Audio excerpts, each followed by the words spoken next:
This might be the most valuable mix tutorial you found on YouTube because you're gonna actually mix this entire track from scratch with me. If you want, you can follow along with the exact same multi-tracks in your own DAW and get hands-on as we mix this track. My name is Dean with Neuro Audio. I'm a professional producer and engineer. I've placed thousands of tracks, have gotten over 50 million streams, and have spent the last decade creating plugins and tools to help you make the best music you've ever made. And in this video, here's the track we're gonna be mixing together. You say that you want me again, but I know the truth, it was all just pretense. Wish I never went and showed you off to my friends. Should have never been the one to take you off of the fence, cause you... I'm gonna walk you through step by step my entire creative process with this mix. I'll break down every mix decision and explain what I'm thinking so that it's easy to follow along. We're gonna cover everything from session setup and workflow to getting polished professional vocal mixes to balancing techniques so everything feels glued together but still crystal clear, and so much more. We're gonna be doing this entire mix using Neuro Audio plugins. We'll cover tons of tips for Xvox, Xrack, blockchain, and more. But even if you don't have these tools, you're still gonna be able to get a ton of value out of this course because we'll be talking about the underlying mix decisions, the really important stuff, the why behind what we're doing. I said earlier, this video might be the most valuable mix tutorial you've come across. That's because if you want, you can follow along and get hands-on as we mix this track. Now, if you want to just watch the video, don't worry, you're still going to get a ton of value out of this. But if you're serious about getting the most out of this course and improving your mix skills, then you got to get hands-on and experiment with all these different tips and techniques that we're going to be covering.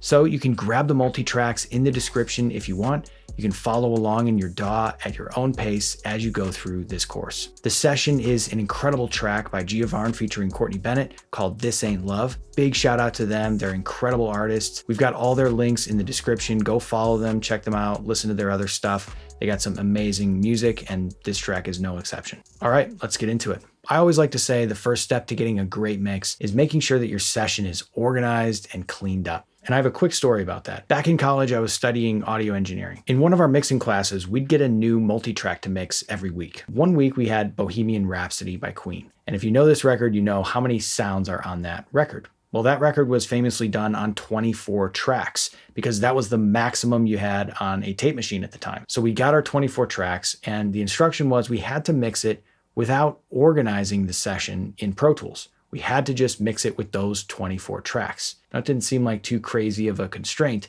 but turns out it was almost impossible because on some tracks you had a vocal and then a snare and then a guitar solo and then a piano all on one track. And so everything was bouncing around throughout the session. It was almost impossible to find where anything was as you were hearing it. And I just remember that session took 10 times longer to mix than any other session in that entire course, because it was so hard to just find all the sounds in the session. And of course, it makes you appreciate that mix and that record even more. But the point is, it's so worth it to spend 10 or 15 minutes prepping your session, getting everything organized, because as you're actually mixing, you want to be able to hear a sound and know exactly where it is in the session so that you can start working on it. You don't want to have to start sifting through tracks and soloing things and trying to find where a particular sound is. So let me walk you through the few things I recommend you do on every single session.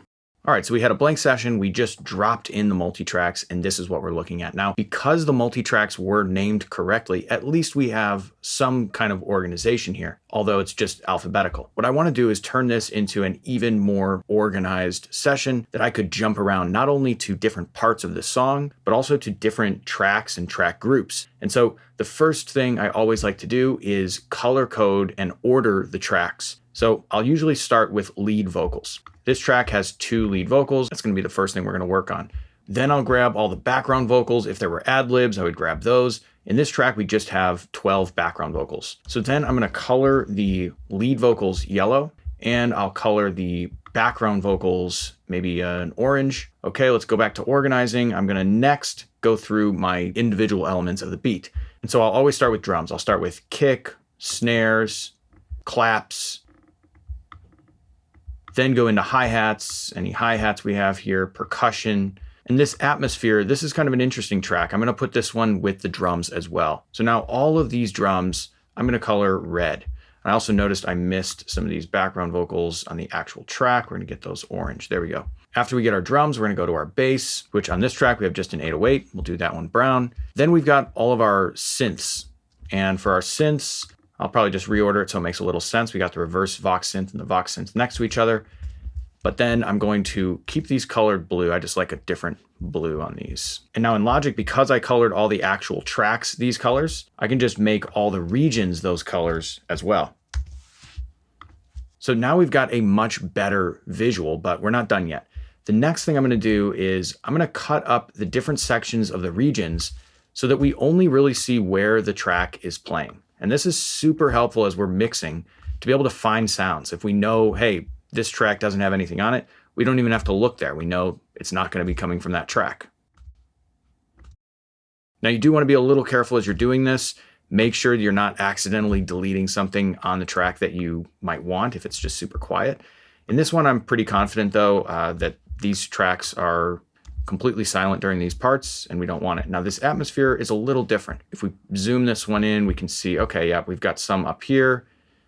We don't have any here. We can get rid of that just like that. Now it's especially helpful on these background vocals. I'm gonna blow the waveforms up a bit because this is where we're gonna definitely need to be able to find different parts. So now I can get a much clearer picture at just a glance. I know exactly when different parts of the track are happening. I can see that here's all my background vocals, here's all my drums, here's all my synths. Super easy to see and navigate this session. But let's take it a step further because now we want to be able to navigate into different sections of the song. As we're mixing, we're going to be looping the verse and looping the chorus and looping the bridge. We want to be able to just quickly bounce around and know exactly where we're at all times. And we do that with markers. So your DAW probably has a marker track.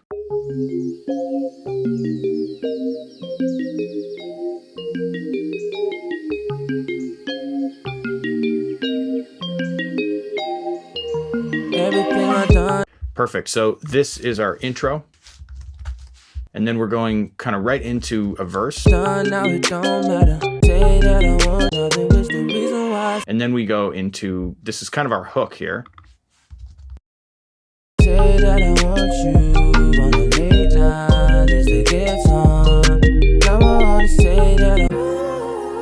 Here we've got kind of an interlude.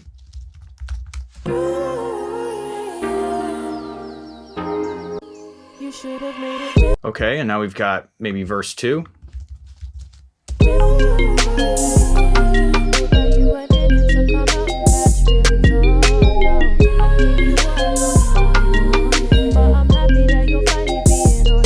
And then we go back into our hook.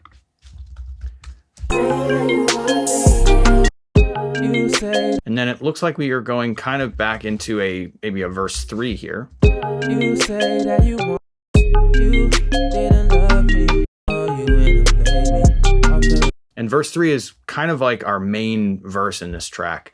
It's the longest one here. And then we're going into another hook.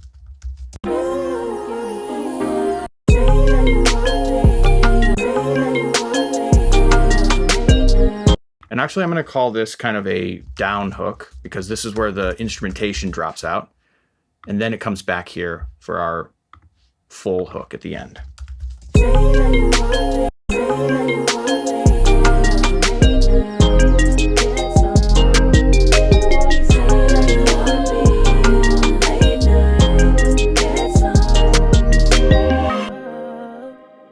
And then I always like to put just like one final out, just so I know when I'm bouncing the track out, this is where I want to always end the bounce. Now there's a couple more things with session setup. You want to make sure you have your tempo set correctly. This is going to make a big difference when we get to delays or any time-based effects where we're syncing the delay to the session setup. We want to make sure that that tempo is correct. This track is 155. And you noticed as I was going through the markers, it was really easy to just jump 8 bars and that was when the next section was. That's a testament to the great songwriting, but it's also because we had the tempo set correctly. If we didn't have the tempo set correctly, it'd be really hard to guess where the next section was going to start. And also just to make it look nice, I'm just going to color all of these as well.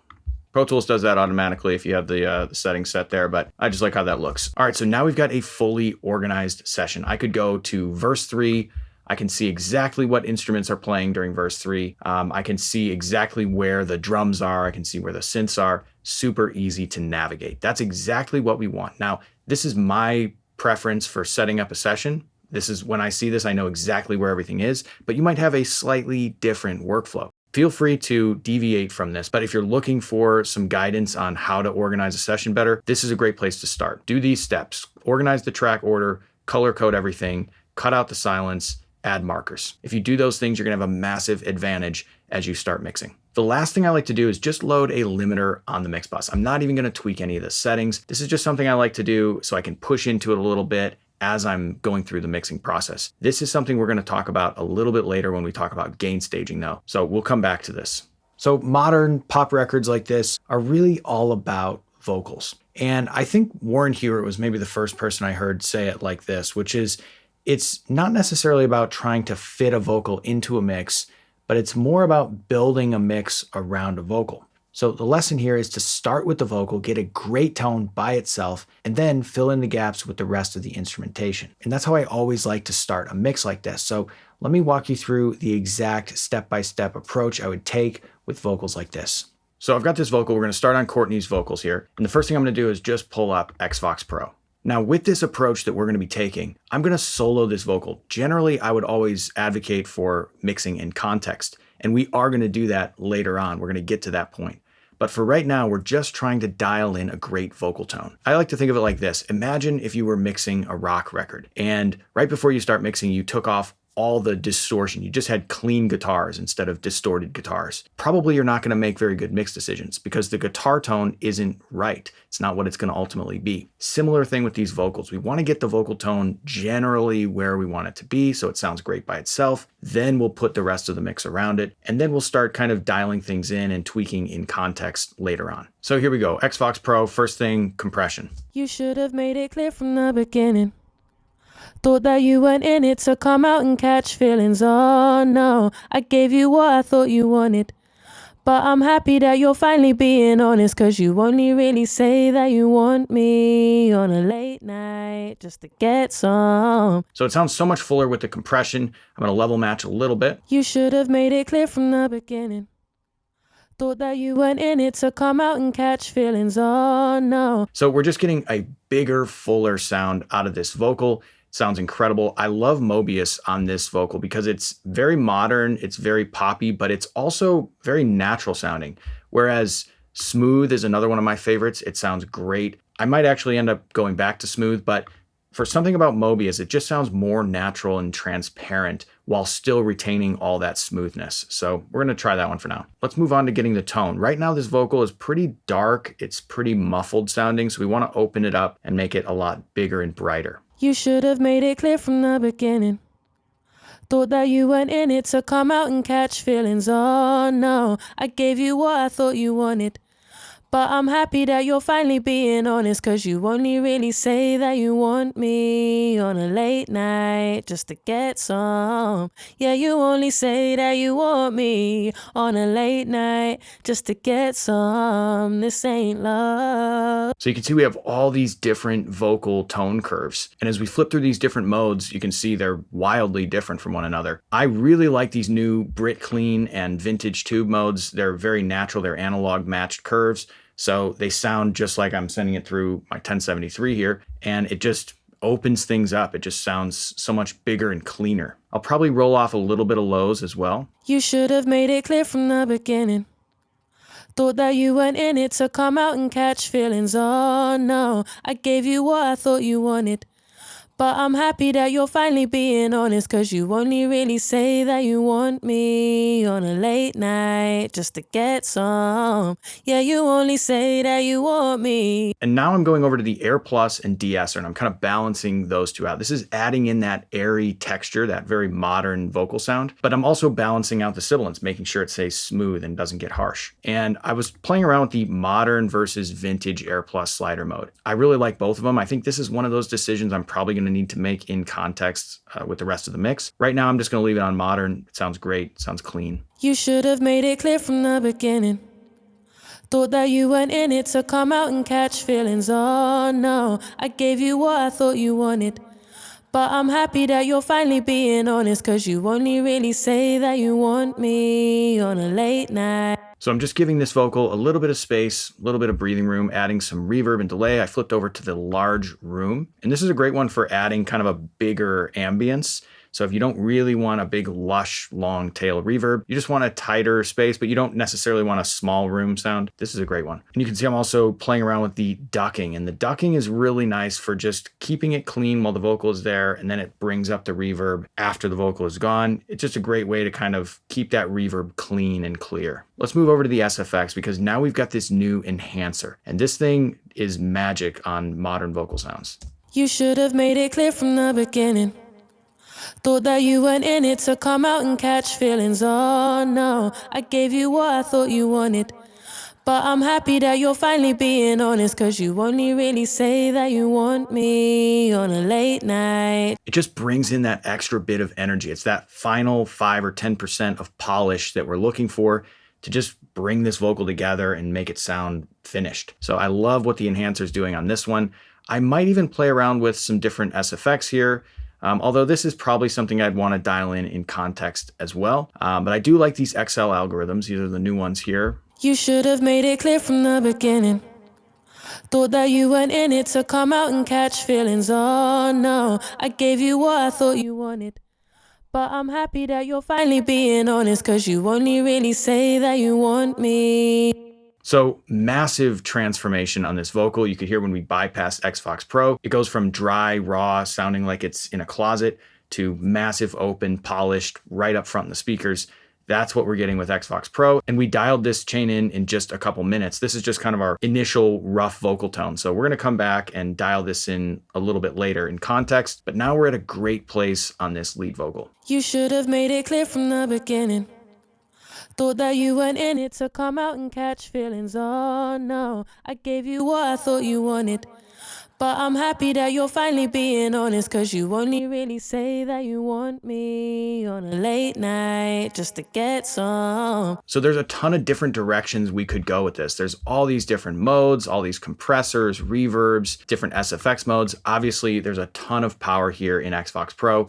We could take this vocal in any direction we want to, really. But I really like this direction because it's modern, it's clean, but it still sounds natural. It still sounds like a real vocal. It just sounds like an elevated version of that vocal. So I'm feeling good about where we're at on the main lead vocal here. All right, before we continue, if you're enjoying this tutorial, drop a comment down below with the specific type of music that you're producing right now. Even if you want to drop some links to some of your release stuff, we'd love to listen to what you're working on. So drop that down below in the comments so we can make some more tutorials in those genres as well. All right, let's get back to it. So mixing a track with multiple vocalists is always tricky until you realize this one thing, which is you're not trying to make them sound the same. They're two different people. Even if it's two females, two males, they're two different people. They're never going to sound exactly the same. So when you stop trying to force them to sound the same, all of a sudden it gets so much easier. What you're really trying to do is just make them sound like they're in a similar environment. Instead of trying to match the airiness, match the bassiness, match the mid-range, what you want to do is you just want to make them sound natural, like themselves, but you want them to sound like they're generally in the same room. And so it helps if they actually are when they recorded it. A lot of times they're not though. So we might do some tricks with the reverb to try to even it out and make them sound a little bit more similar. We'll see when we dig into this. But generally speaking, the approach we want to take is we just want to make each one sound like the best version of themselves. And it's going to result in a more natural mix. Don't try to force one to sound like the other. It's an amateur mix mistake and it never sounds good.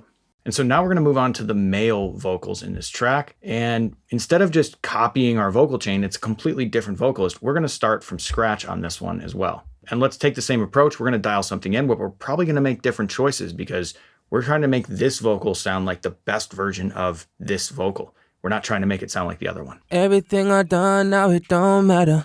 Cause you was only here for the things that I never did. Thought you was the one, but it don't add up.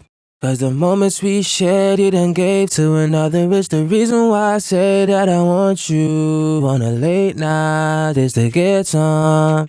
Now I only say that I want you on a late night just to get some. So on this vocal, I actually like the Opto plus FET the best, I think. It's got a really nice glue to the vocal. It adds some really nice body. It's very smooth sounding, but it has a little bit more energy. I just think it pairs with this vocalist a little bit better. Everything I done, now it don't matter.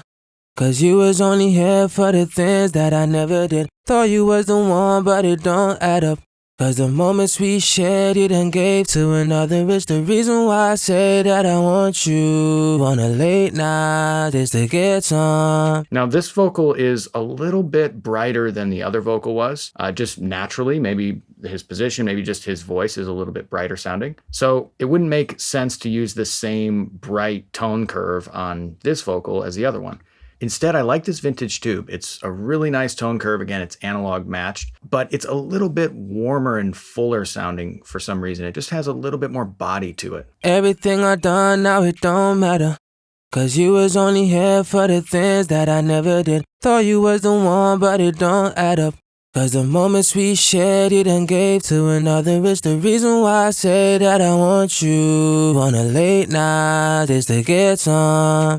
Now I only say that I want you on a late night just to get some. 'Cause this ain't love. So now as we're balancing this slider, I'm getting the Air Plus slider just right. I actually really like the vintage mode on this one. It's just a much smoother sound on this particular vocal. Everything I done, now it don't matter. 'Cause you was only here for the things that I never did. Thought you was the one, but it don't add up. So let's just take a listen before and after the dynamics and tone modules of Xbox Pro. Everything I done, now it don't matter. 'Cause you was only here for the things that I never did. Thought you was the one, but it don't add up. 'Cause the moments we shared, you done gave to another. It's the reason why I say that I want you. So it's a much airier, brighter vocal tone. It sounds a lot clearer because of that. I really like where we're going in this direction. Let's play around with some reverb and delay. Everything I done, now it don't matter. 'Cause you was only here for the things that I never did. Thought you was the one, but it don't add up. 'Cause the moments we shared, you done gave to another. It's the reason why I say that I want you on a late night just to get some. Now I only say that I want you on a late night just to get some. 'Cause this ain't love. So this digital mode is actually probably my favorite on this vocal. It just sounds really clear. There's not a lot of mud going on. Whereas with the large room, it sounded good, but it was just a little too muddy on this vocal. Digital is the perfect amount of clarity without being overbearing. Everything I done, now it don't matter. 'Cause you was only here for the things that I never did. Thought you was the one, but it don't add up. 'Cause the moments we shared, you done gave to another. It's the reason why I say that I want you on a late night just to get some. Now I only say that I want you on a late night just to get some. 'Cause this ain't love. So instantly you can hear when we bypass Xbox Pro, we bring it back in, we're getting a polished professional vocal tone pretty instantly. It just took a few minutes to dial in this tone and we're already in a much better place. Now, something I noticed about this track that I want to call out because this happens all the time. We were mixing the first verse of this vocal, but I'm just going to bypass Xbox Pro and I want you to listen to the beginning of the first verse and the beginning of the third verse. Same vocalist, just take a listen to the tone. Everything I done, now it don't matter. 'Cause you was only here for the things that I never did.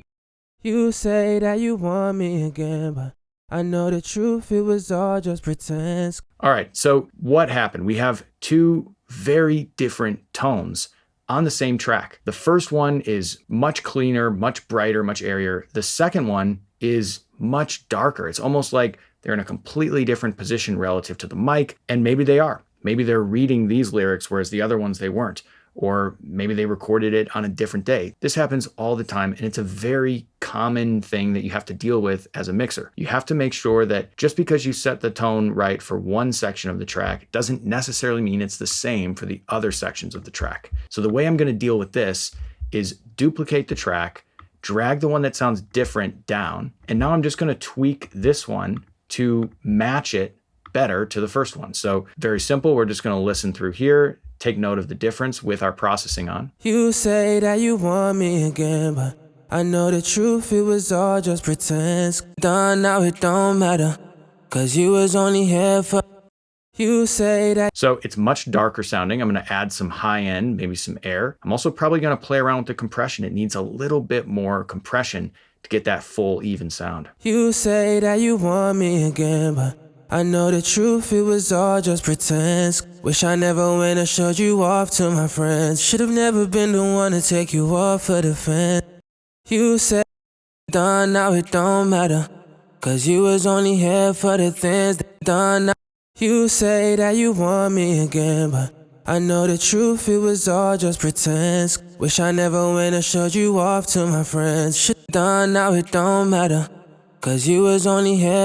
You say that you want me again, but... So this is one of those extreme cases where I even changed the tone curve that we were using in order to get a closer match on those vocals. Now, I'm not obsessing about making it exactly the same.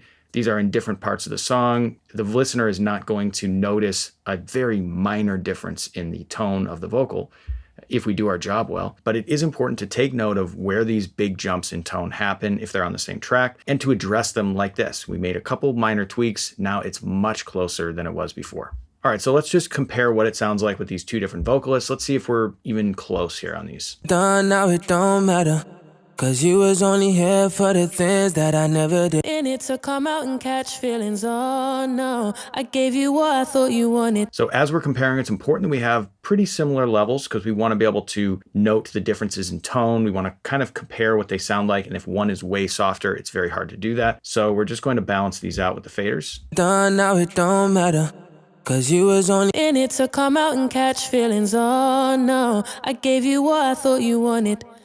But I'm happy. Say that I want you on a late night. Say that you want me. So I'm very happy with how those sound. I think they both sound great. They sound like modern, clean vocal mixes. And this is where it's easy to go wrong. It's easy to pull these chains up and be like, okay, how do I make this one sound a lot airier, or this one sound a lot cleaner, or more open, or bigger in the low end? And maybe sometimes you do need to do a little bit of that if it's really jarring as a listener. But I found that most of the time for myself, doing that just leads to more problems.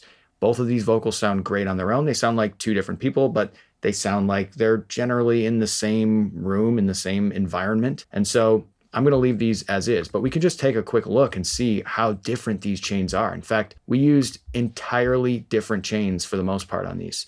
We did both use the Tape XL, but the reverb, the EQ curve, the dynamics, the compressor that we're using is completely unique. So that all ties into what we're really going for here, which is making each one sound the best for that particular vocal, not trying to make them sound the same.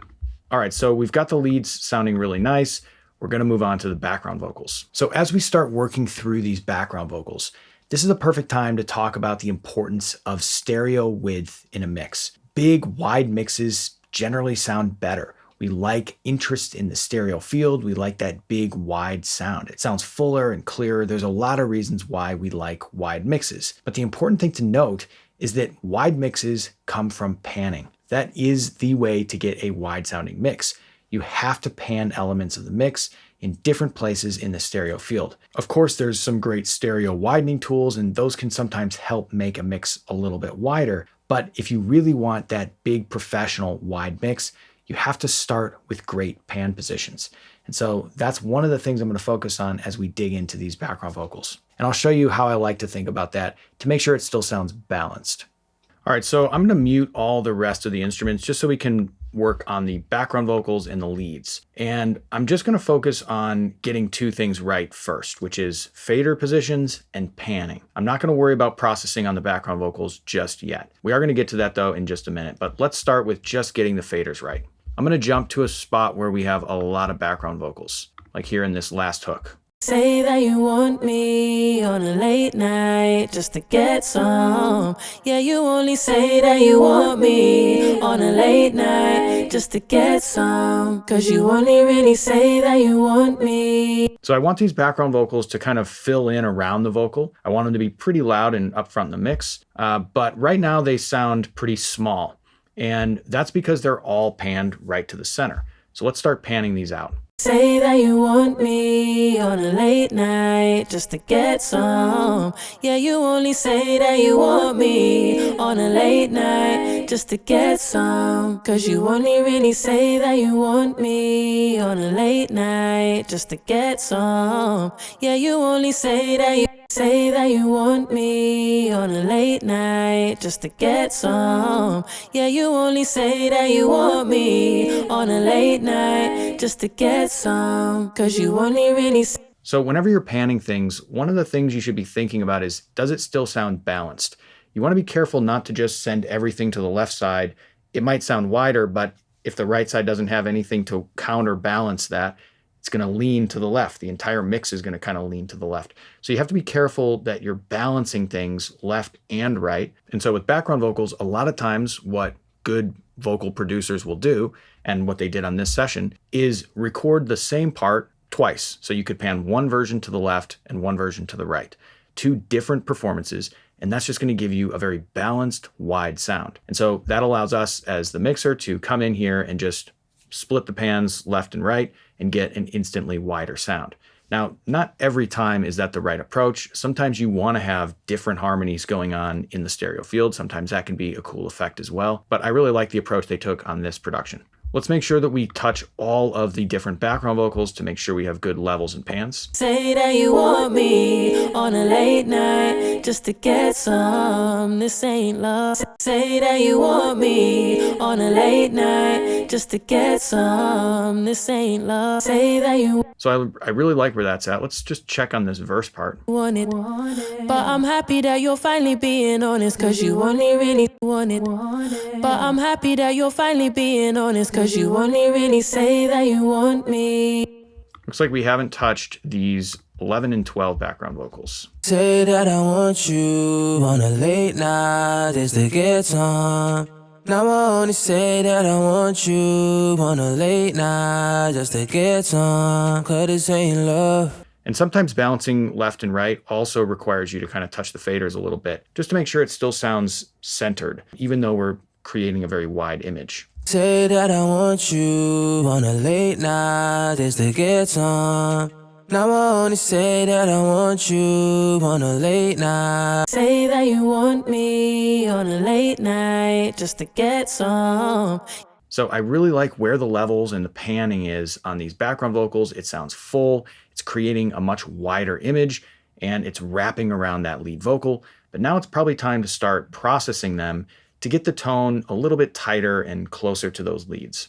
If you're enjoying this tutorial, I wanted to take a quick second to let you know that we've got a ton more tutorials like this on our YouTube channel and a lot more coming in the future, plus some even bigger things planned in the pipeline for the channel, all with the goal of providing you with the absolute highest value. So if you mix, if you produce, if you make music in any capacity, make sure to subscribe and turn on notifications so we can keep you posted about more free mix tutorials and content like this.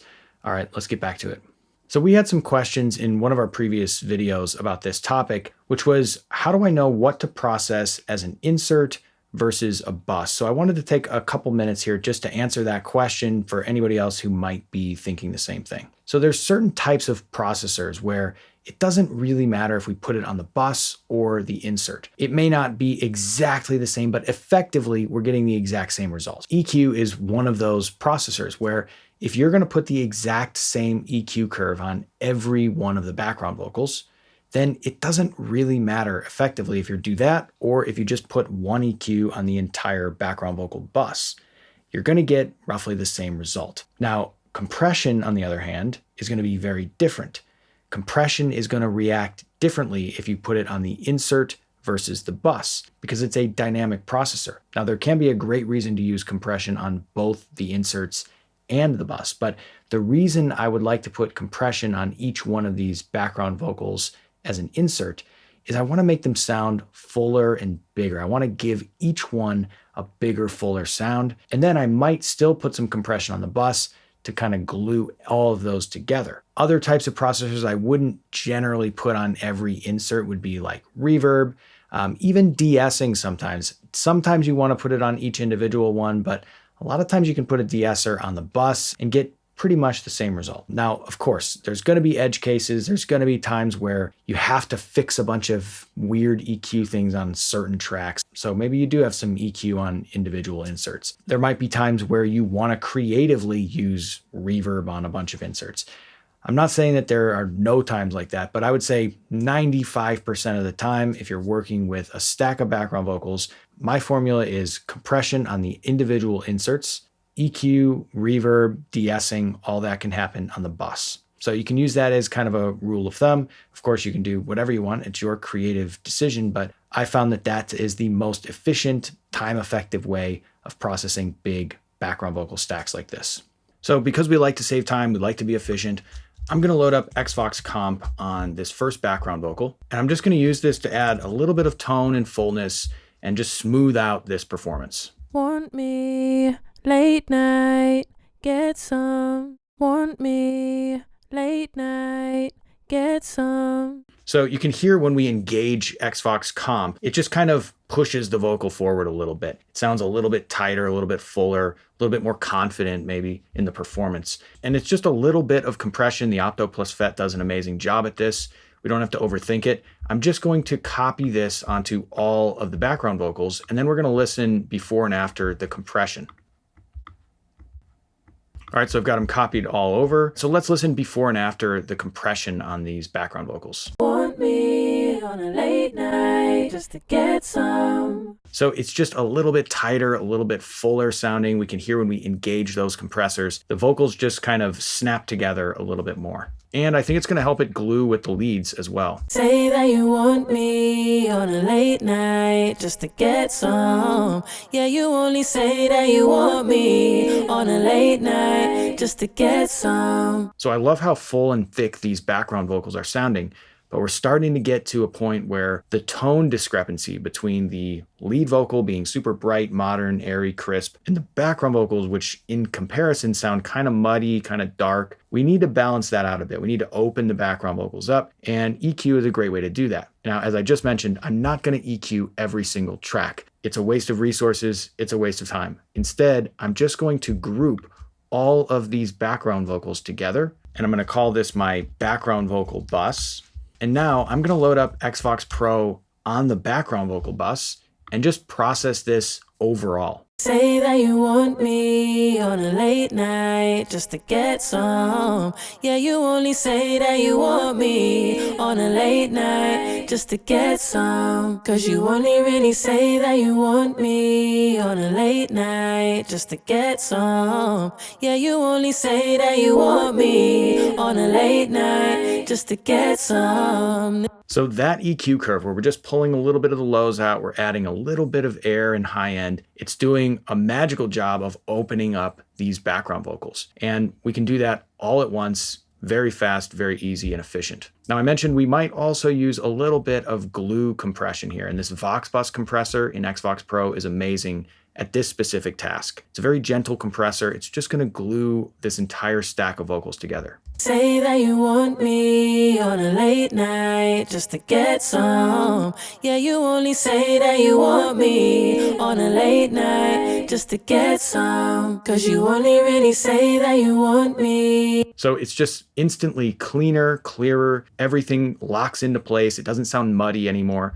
I will probably play around with a little bit of de-essing as well. Say that you want me on a late night just to get some. Yeah, you only say that you want me on a late night just to get some. Cause you only really say that you want me on a late night just to get some. Yeah, you only say that you want me on a late night. So this background vocal stack is much cleaner and clearer. I'm going to play around with a little bit of space just to kind of push them back one step behind the vocal. And so let's just play around with some of these reverbs here. Say that you want me on a late night just to get some. Yeah, you only say that you want me on a late night just to get some. Cause you only really say that you want me on a late night just to get some. Yeah, you only say that you want me on a late night night just to get some. This ain't love. Say that you want. So I chose a smaller room sound just to give it some ambience. I don't necessarily want to drown it in reverb. If we put a very thick sounding background vocal stack into a very thick sounding reverb, it might start to get a little bit muddy, especially with how many different parts we have in this particular performance. But just that little bit of ambience is pushing it back in the speakers a little bit. It's helping that lead vocal sit up front more, but it still sounds like they're in generally the same environment, which I like. I think it sounds a little bit more natural. All right, so let's take a listen before and after all the processing we did with Xvox Pro, Xvox Comp on the lead and the background vocals. Say that you want me on a late night just to get some. Yeah, you only say that you want me on a late night just to get some. 'Cause you only really say that you want me on a late night. So instantly we've got a polished, professional sounding vocal mix. Everything is glued together nicely and it sounds up front in the speakers. It sounds like, yeah, that's the vocal tone we want to hear. Way back to when we were talking about starting with the perfect vocal tone, this is what I'm imagining in my head for this mix. This sounds like the perfect modern, kind of hyper realistic vocal that we like to hear. It sounds right up front. Now we can start building the rest of the mix around this vocal tone. So you've probably heard about gain staging. We've made several videos about it, but I'm just going to simplify the only thing you really need to care about if you want to have good gain staging, which is your master fader and making sure you have enough headroom. If you're clipping your master fader, you need to pull all the faders down to give yourself some more headroom. Now it's important to take off any processing when you're checking your headroom, because if you have a limiter, you're not going to see if you're clipping or not. So bypass all your processing on your mix bus, play through your mix, see if you clip. If you are clipping, pull all the faders down. It's that simple and you'll have great gain staging. All right, so for this next phase of the mix, I'm actually going to pull the limiter off the mix bus just for now, just so we can make sure that we are not going to be clipping the mix bus. And I'll re-engage it once we get to the point where we're pretty confident the faders are pretty much where they're going to be for the rest of the mix. But just take a listen. I just unmuted the rest of the tracks. Let's just see what's happening here at this last hook. Say that you want me on a late night just to get some. Yeah, you only say that. All right, so we have already clipped a little bit, which tells me our faders are too hot overall. So we need to grab all of the faders of the instruments, the vocals, pretty much everything, and just pull them down. I will unselect the group fader just because I don't want to necessarily pull that down as well. I just want to pull the individual tracks down. But I'm just going to pull all these down until we have enough headroom. And headroom, again, is just looking at this stereo out, this master fader, and making sure that we're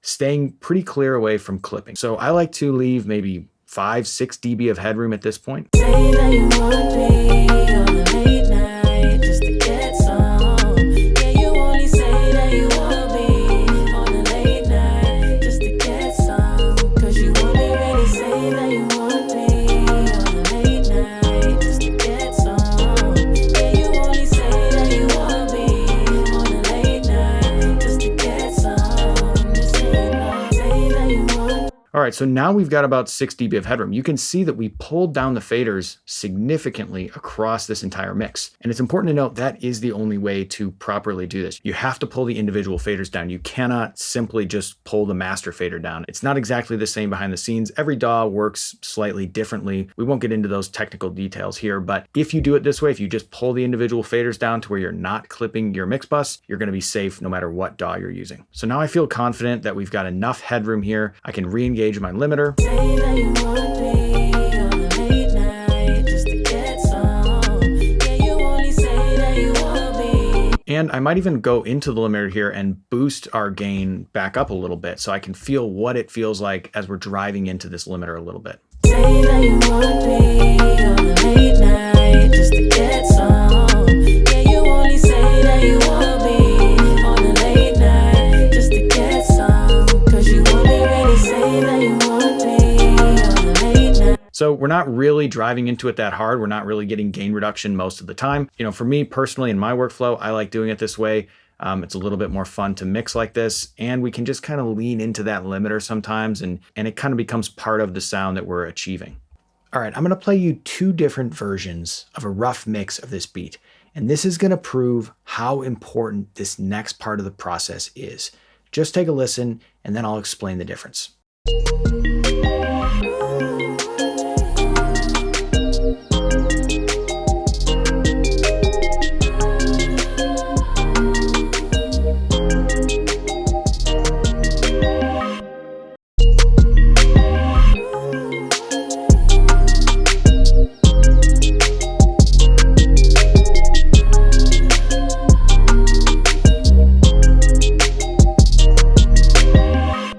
So the first version is what I would call a perfectly balanced mix.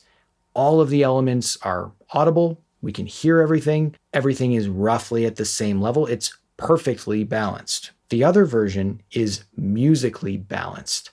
Certain elements are jumping out much more. They're grabbing our attention. Other elements are tucked way back. It depends on the musical context of the part as to where we placed it. Now, obviously, the musically balanced version sounds so much better. It's so much more professional sounding. It sounds so much more engaging. But oftentimes when we're starting out mixing, we have this idea that we're actually trying to achieve a perfectly balanced mix, that we're trying to blend all the instruments and hear everything, when really the best mixers in the world are never trying to do that. They're trying to create a musically balanced mix. They want the music to be dictating what jumps out, what sits back, and where everything fits right in the mix. This is one of those concepts that once you understand it and once you internalize it, all of a sudden your mixes are going to get so much better and more professional sounding. So I'm going to call this out as we're working through this rough mix. I'm going to kind of talk through how I'm thinking about the musical parts and where I'm placing them and why I'm placing them where I am. A quick side note before we start balancing, this is one of the core philosophies that we have at Neuro Audio. And it's one of the reasons why when people try these tools, they say things like it's super intuitive and super musical to mix with these tools. And the reason is because the sonics, the algorithms, the DSP, and the controls and the interfaces are all designed to help you just focus on what you want to hear musically. They're not designed from a hyper technical standpoint. They're designed from a musical standpoint. And that's one of the reasons, for me at least, why these help me get better mixes, because I'm just focused on the music and I'm not having to spend a ton of energy focused on the technical side when really what matters is the musical side. All right, so I've reset these faders. We're going to start from a clean slate and we're going to balance this beat. We're going to get a very rough beat mix before we start blending it in with the vocals.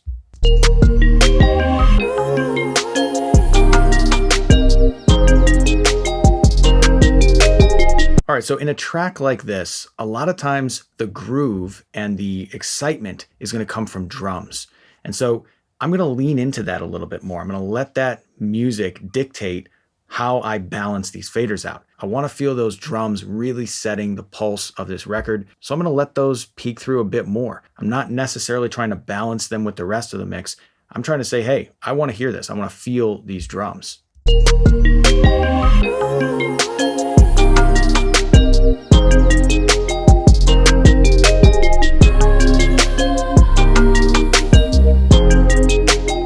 Now, in order to let those peek through, I might also pull back some of the synths.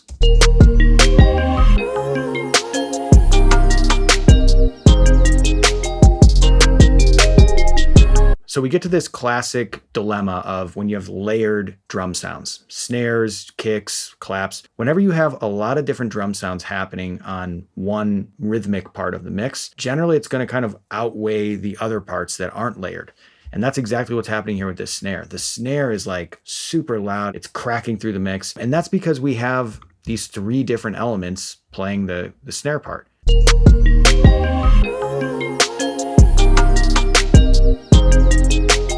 And so the way I feel that is I feel like we're kind of all clapping on the 2 and 4, which for this mix isn't quite the feel I like. I actually like a little bit more of a bounce. You know, I want to feel like I can kind of bounce and sit in the groove on the downbeats as well. And so in order to achieve that feel, I'm going to pull back the snare a little bit. And I'm probably going to pull back this main snare because I think this is the one that's really giving us that heavy 2 and 4. And just to demonstrate this, I'm going to pull out the rest of the instruments here.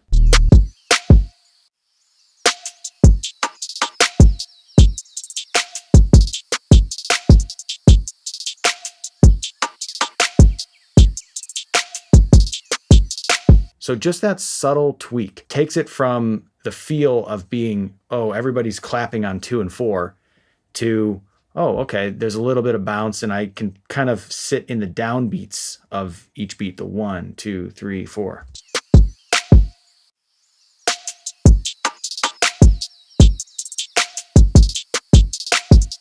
And we boosted the hats a little bit because those are kind of emphasizing the downbeats. We've got the kick pretty loud up front as well. And it's a subtle change, but it really impacts the feel of these drums. So let's start bringing the bass back in. The bass is the foundation of the mix.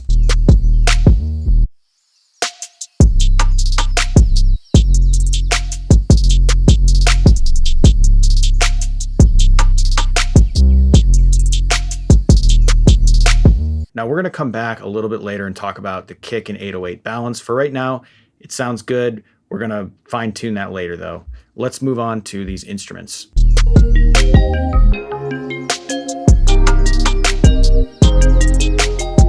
All right, so this is where we're going back to musical thinking. We have to really think about what is the musical part and where should it be placed. And I think in this case, the synth, these chords here that are happening,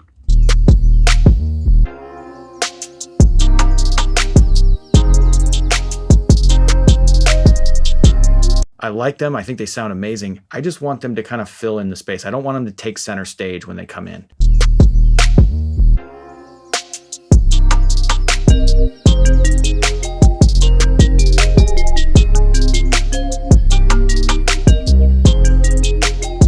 Another thing that's kind of running in the back of my head, especially as we get to instruments, is making sure we leave room for the vocals. Of course, we're going to focus much more on that in just a minute, but it is just something that's running in my head, so I wanted to make sure I said that as well here.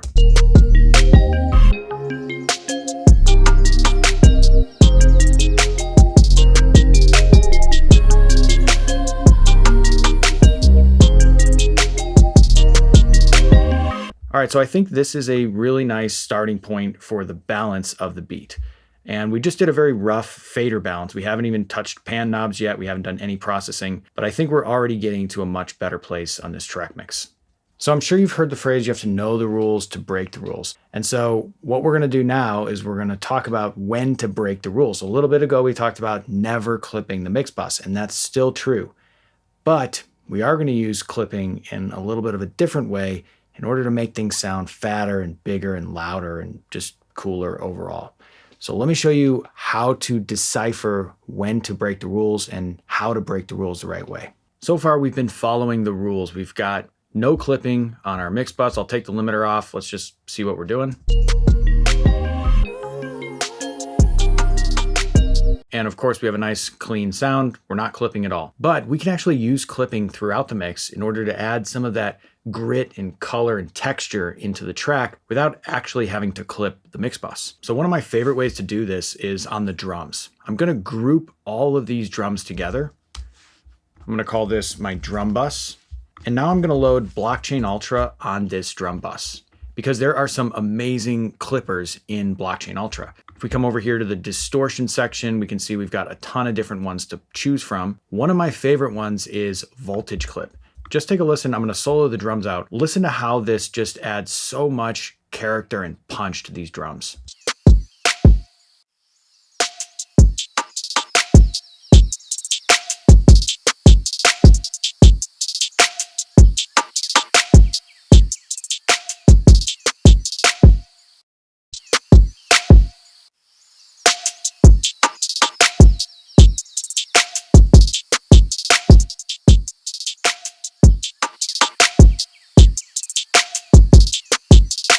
Now, here's the important thing. You're going to notice it sounds a lot bigger. It sounds a lot louder. But if you actually look at the peak meters, I've turned off the limiter. If you look at the peak meters, we're going to see if it's actually any louder on the peaks.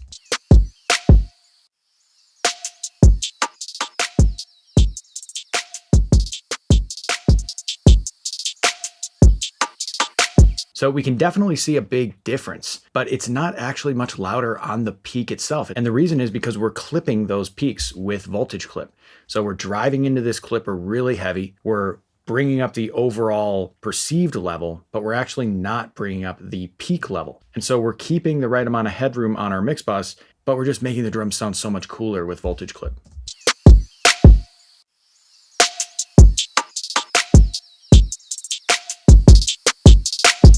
Let's do something similar with the 808. I'm also going to pull up Blockchain Ultra on the 808.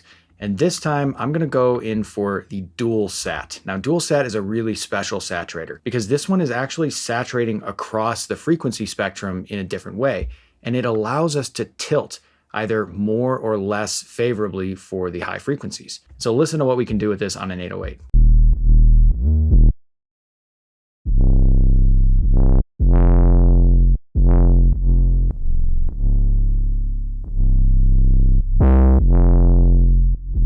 And then we can also adjust the crossover frequency.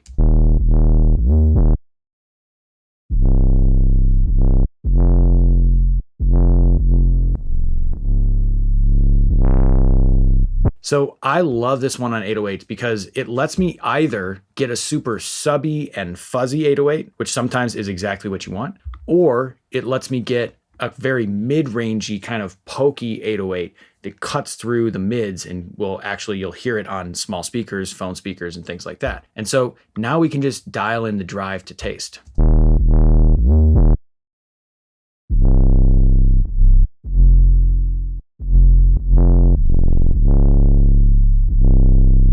So this dual saturator is one of my absolute favorites on 808s or any bass. Anytime you want to just bring a bass out and make it sound fuller. Now, of course, we are saturating, we're clipping, we're distorting the 808, we're breaking the rules of clean sounds, but it sounds cooler.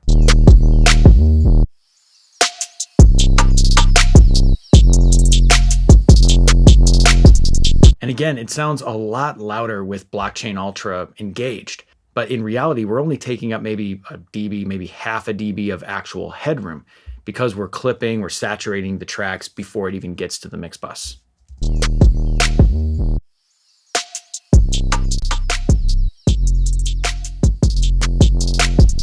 Everything just jumps out. It sounds so much bigger and fuller.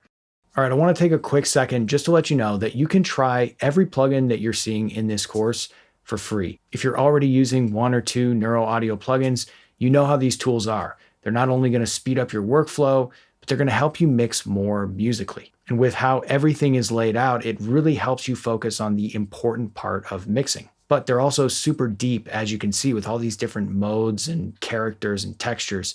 So you can really fine tune it to get the exact sound you're looking for. For example, in X-Rack Pro, as we're swapping out different compressors, this is like loading up a completely different compressor in your chain. The difference is it's just faster and happens in just a click. If you want to grab the free trial of any of these tools, we'll put the link down in the description so you can try it out in your own sessions.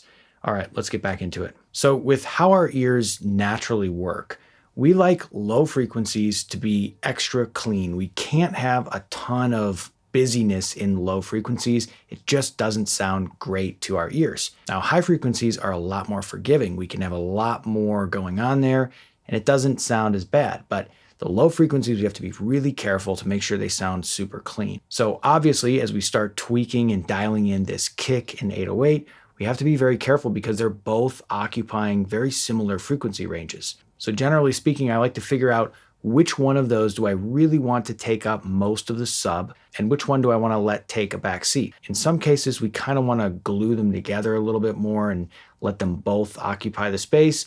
There's some tricks for that we might get into as well in this mix. Let's take a listen and see what we can do. So before we tweak this, it's very important to note, if this is a problem you're running into on a mix, you have to go back and say, is this a problem because I haven't tweaked it yet? Or is it a problem because the actual kick and 808 sample that are in the track are just not compatible? Sometimes the samples themselves are just not working together well, in which case you might want to consider swapping them out or really deciding, do I actually like how these fit together by themselves before I touch it? That is so much more effective than any mixed trick or mixed tweak that we can do to try to get these to fit together. So all of these mixed tricks and tweaks are assuming that you have actually good samples. You have a good 808 and a good kick. They go together really well. and you're not trying to force them together. It almost never sounds good if you're trying to force them together. They should already kind of work by themselves. But that said, there are some things that we can do to glue them together even more. So as I mentioned, I like to kind of let one take the sub. And let's just listen to this. I'll show you exactly what I mean with this one. So the kick and the 808.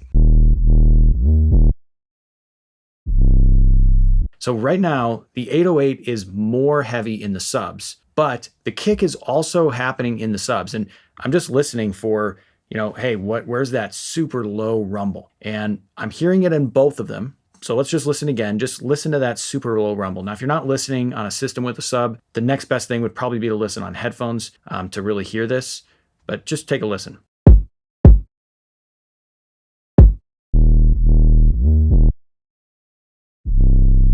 So right now I would say the subs are 90% 808 and 30% kick, right? And that's more than 100%. So what I kind of want to do is I want to carve them out a little bit and make sure that we have enough room for everything. So I'm going to decide probably in this mix to let the 808 take the sub. So I'm going to load up X-Rack Pro on the kick, and I'm going to pull the sub down a little bit. This sub slider in X-Rack Pro is super handy because it's just a very natural way to kind of bring those subs down on a kick that you don't necessarily want them in.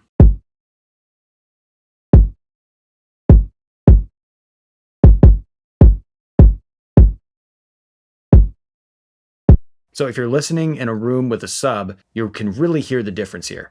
It's going from very boomy and kind of very thick in those subs to a much tighter sounding kick.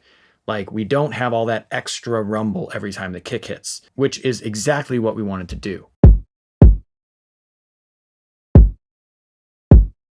Well, there's another trick I like to use sometimes, which is if I flip over to this tight mode and maximize, I can pull the mids and highs all the way down. So I'm just going to be compressing the lows.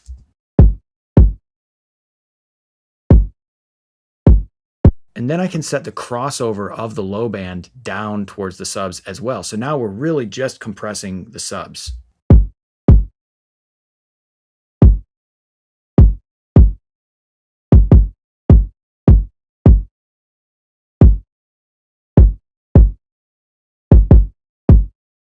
And now you can really hear what a massive difference the tone is of this kick.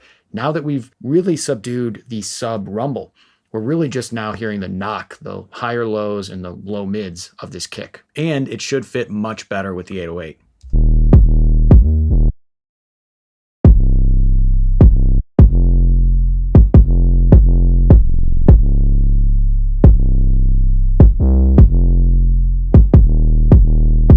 So the bass now sounds so much tighter. These fit together like puzzle pieces rather than competing in the subs and creating all this extra rumble. And as we go down the mixing process, this is just going to set up the right foundation in our low end. It's going to make everything easier as we continue mixing. So modern drums, like we have in this track, tend to sound super punchy, super hard hitting, but they still sound very loud. And you've probably run into problems in the past where if you just turn up your drums a bunch, it causes your limiter to pump, it causes distortion, muddiness, and a lot of that has to do with how you're managing the transients. And so as we dig into this next section, I'm going to explain a little bit more about the technical side of clipping versus limiting versus compression. And we're going to talk about how to get these drums to hit super hard, to be super loud in the mix, but to not cause problems with headroom in the mix bus. So it's a delicate balance, but we're going to work through it in this mix and we're going to get these drums hitting really hard. So we're already doing some good stuff with these drums with voltage clip. We're already managing the transients. We're getting a bigger, fuller sound. But I want to just take a step back and talk about drums more generally with clippers, because we're going to use a trick here to not only make the drums sound bigger, but also to tone shape them using saturation. And so to understand how we're going to do that, though, we have to understand what a clipper is actually doing as it relates to transients. So if you send a drum into a clipper, it's going to basically say, hey, once it crosses over this threshold, this level, we are just going to flatten it out and we're just going to say it cannot go above this level. It's a very simple concept. Now let's compare that to a limiter. A limiter is going to say, hey, once we get to a certain level on a transient, let's just kind of pull it back by a certain ratio. Let's just say, hey, if you go over 4 dB, then we're going to make it so you only go over a quarter of a dB. So you can see that it's going to clamp down on those transients, but it's going to do it in a more gentle way. At least that's how it sounds as we're mixing. It sounds more gentle. It sounds more pumpy. Whereas a clipper is going to just crunch. It's going to sound hard. It's going to sound fat, and it's going to sound good on those transients. Now, why do we need to understand this? Well, not all frequencies of your drums are going to react the same way. For example, a kick going into a limiter is probably going to pump the limiter. It's going to kind of suck down every time that kick hits, and you're going to hear that pumping. It's not necessarily going to be too pleasant. But a clipper in the super low frequencies is going to kind of fatten up and create some higher harmonics, which actually can sound really pleasant. But we don't necessarily want to clip the mid frequencies, because in the mid frequencies, we're going to start creating higher and higher harmonics, which are going to sound maybe a little too distorted for what we're going for. So to solve this problem, we're going to use a very special clipper called multi-clip in Blockchain Ultra. And this clipper allows us to clip the low, mids, and highs independently. So we can actually drive this clipper in just the low frequencies without affecting the mids and highs. So take a listen to what this does on this drum bus.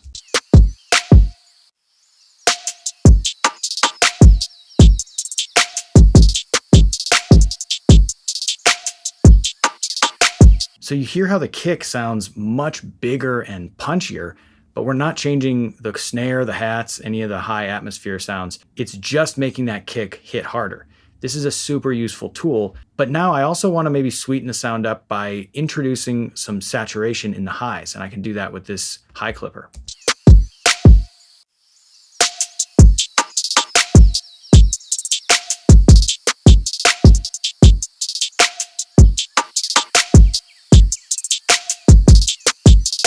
So instantly we're getting a sweeter, crisper, clearer sounding drum bus, and we're also controlling the transients where it matters most on the low frequencies. So right now, Blockchain Ultra is doing all of this clipping work for us. I just want to demonstrate what it would sound like if we were to just throw it on a limiter here. Take a listen to what happens when we push this limiter.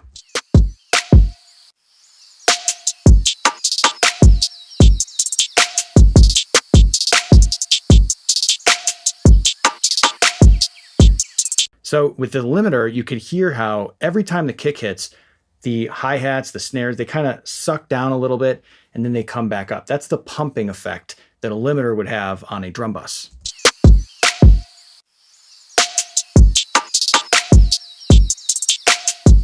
And sometimes that's a cool effect if that's what you're going for, but a lot of times it makes it sound smaller instead of bigger. Whereas when we use the right clipping techniques like we're doing here, all of a sudden it sounds so much clearer and louder, but it doesn't sound like it's pumping.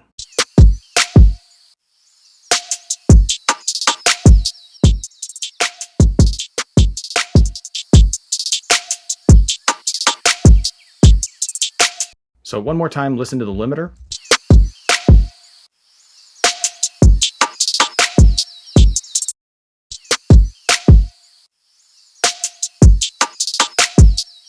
So the way I hear it, it feels like the drums can breathe more when we use this clipping technique.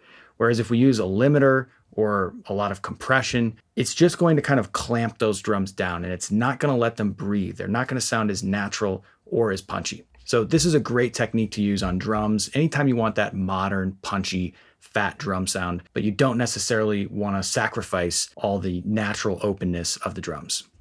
All right, we've already talked a little bit about this, but we're going to bring it back around and talk about it again, which is if you want wider, clearer, bigger mixes, the number one tool to achieve that is panning.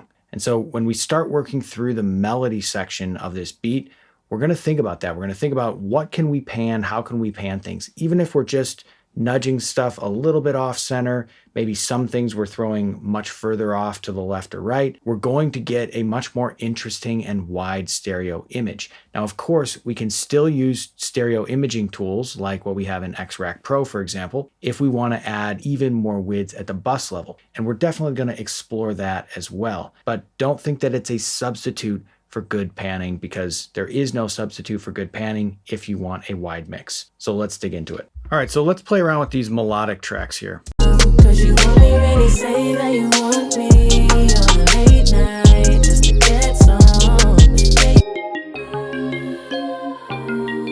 So the tracks themselves are already stereo tracks. They have some stereo information. We can hear that the effects that are baked in or the synths that were used were already generating some stereo effects. But that doesn't mean we don't need to pan it, because right now everything is just kind of sitting behind the lead vocal. We want that lead vocal in the middle, but we don't necessarily want everything behind it directly in the middle. We want to kind of spread it out. It's going to help it sound clearer and more articulate. 'Cause you only really say that you want me on the late night just to get some. Yeah, you only say that you want me on the late night just to get some. This ain't love. Now, this is a case where we have to be very careful. We don't have that many melodic elements in this mix, which is great because it sounds clean and it's not overproduced. But when we start to pan things, it definitely starts to lean the mix one way or the other. 'Cause you only really say that you want me on the late night just to get some. Right, when we send those plucks out to the right, all of a sudden you're kind of leaning over to the right and it doesn't feel balanced anymore. So we need to come up with some other tricks for this on some of these elements at least. Now we might notch it a few degrees over, same thing with the synth. 'Cause you only really say that you want me on the late night. But we kind of want to spread these out in a different way. And so one of the things I'm going to do is pull up X-Rack Pro and just flip over to this stereo enhance modulate mode. And just listen to what this does on these plucks.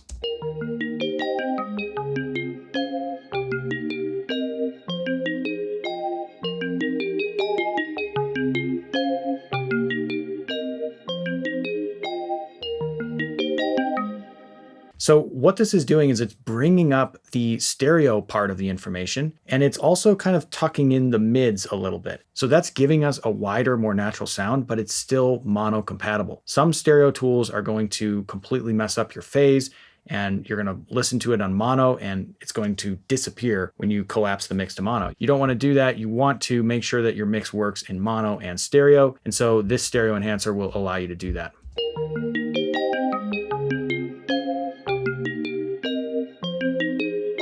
Now, this sound itself needs a little bit more excitement. And so I'm going to use the maximize module here just to add a little bit more flavor.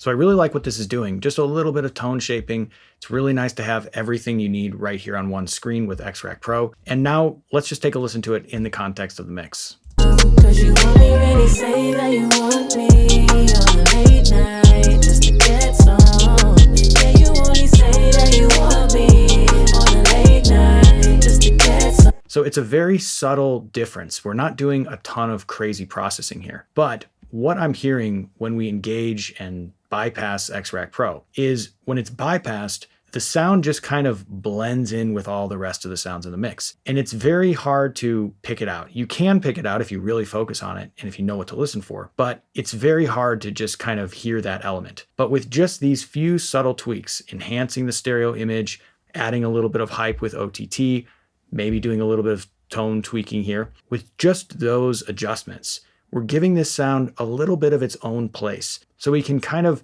grab onto it with our ear a little bit easier. And a lot of times that's all we're trying to do with this type of track in this type of mix. We just want to kind of give it its own space. We don't want to set it all the way aside so that it sounds weird and out of place, but we just want it to be so your ear could grab onto it. It just makes it a more interesting, clearer sounding mix. So I'm thinking of doing a similar thing with these synths.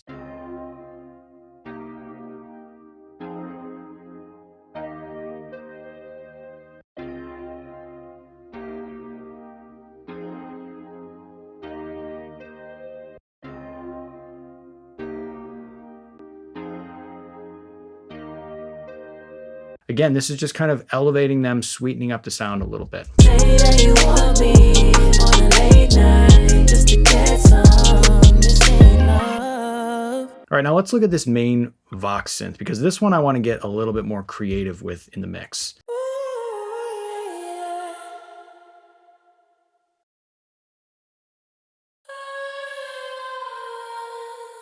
So right now it's a very static element in the mix, but it's a very cool sound. I might even consider this kind of the signature sound of the beat. So I want it to kind of jump out a little bit more. And one of the best ways to do that is to add motion. Now, of course, we could draw in some pan automation, and maybe that's the way you like to work. One of the things I like to do is pull up this PLX auto pan in Blockchain Ultra.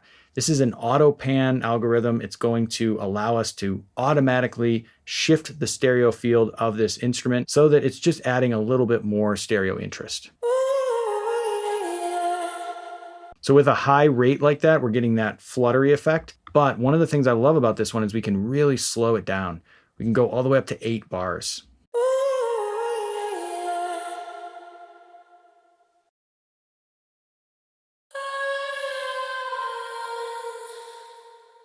So you can hear there the tail is kind of floating back and forth. Now, I also like to use like 5 bars, for example. So now every time it's not going to line up perfectly with the music. Sometimes it's going to be a little bit over here on this phrase, and then when that phrase comes back around, it might be over here. This is a great way to kind of vary things in a little bit of a more random way. Of course, we could also use one of these random modes in order to send it anywhere we want.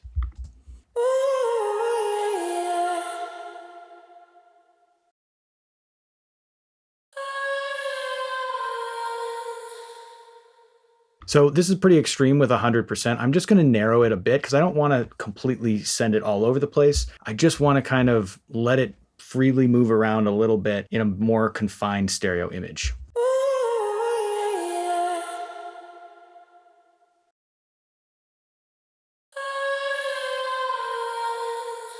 So I love what that's doing. I might also want to play around with a little bit of this ghost verb because I feel like adding that layer, that texture to this one might also help it stand out a bit.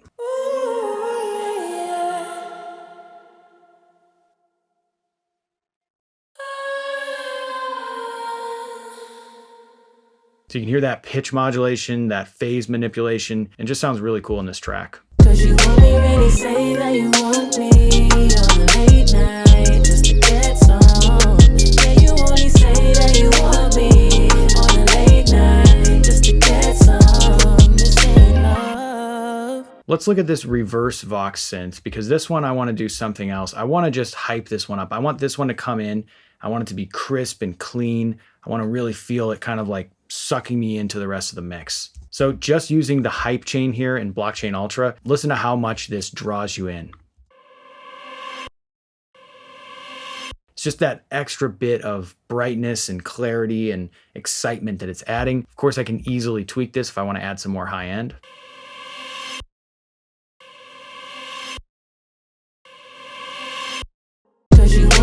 Say that you want me on the late night. 'Cause you only really say that you want me. 'Cause you only really say that you want me on the late night just to get some. Yeah, you only say that you want me on the late night just to get some. This ain't love. So you could hear there when we bypassed and unbypassed all the processing we did on the track, it's a night and day difference. We're going from kind of a flat sounding track to a very exciting track. Let me just solo that out and listen before and after the X-Rack Pro and Blockchain Ultra that we added.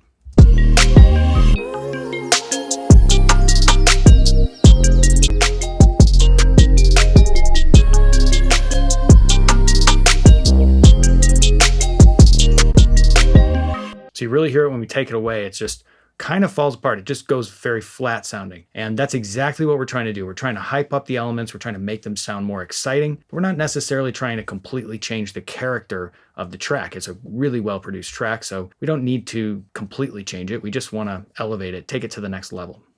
We're getting to that part of the mix where I like to start going a little bit deeper on some of the processing and fine-tuning everything, making sure that we're making the best decisions for the mix. And one of those finer details I like to look at is reverb and delay. Now, we made a video a while back about inserts versus sends, asking the question, which one is correct? And spoiler alert, both. It doesn't matter. They're completely arbitrary. It doesn't, if you want to do it completely with sends, you can do that. If you want to do it completely with inserts, you can do that. Of course, there are reasons why you might do it one way or another. And if you want to learn more, go check out that video. We'll link it down in the description. But in this mix, I am going to go through, I'll talk through some different ideas, Maybe we'll experiment with some different reverbs and delays and see what we like best for this track. Now, really quick before I start pulling up some different reverbs, I do just want to balance this track out a little bit, specifically balancing the track with the vocals. And so I'm just going to kind of pull the faders around until I feel like I can hear the vocals super clearly. I also want to make sure I can feel this track, make sure that it's still carrying the groove of the mix. 'Cause you only really say that you want me on the late night just to get some. Yeah, you only say that you want me on the late night just to get some. This ain't love. 'Cause you only really say that you want me on the late night just to get some. Yeah, you only say that you want me on the late night just to get some. This ain't love. So I'm liking where this is sitting. And again, I'm just doing a very rough, quick balance of this. I'm not yet at the point where I want to fine tune the vocal levels. We'll get there in just a little bit.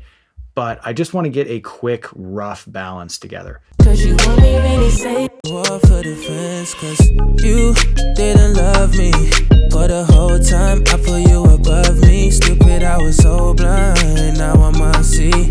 Should've realized how you want a late night just to get some. 'Cause this ain't love. Thought that you weren't in it to come out and catch feelings. Oh no, I gave you what I thought you wanted.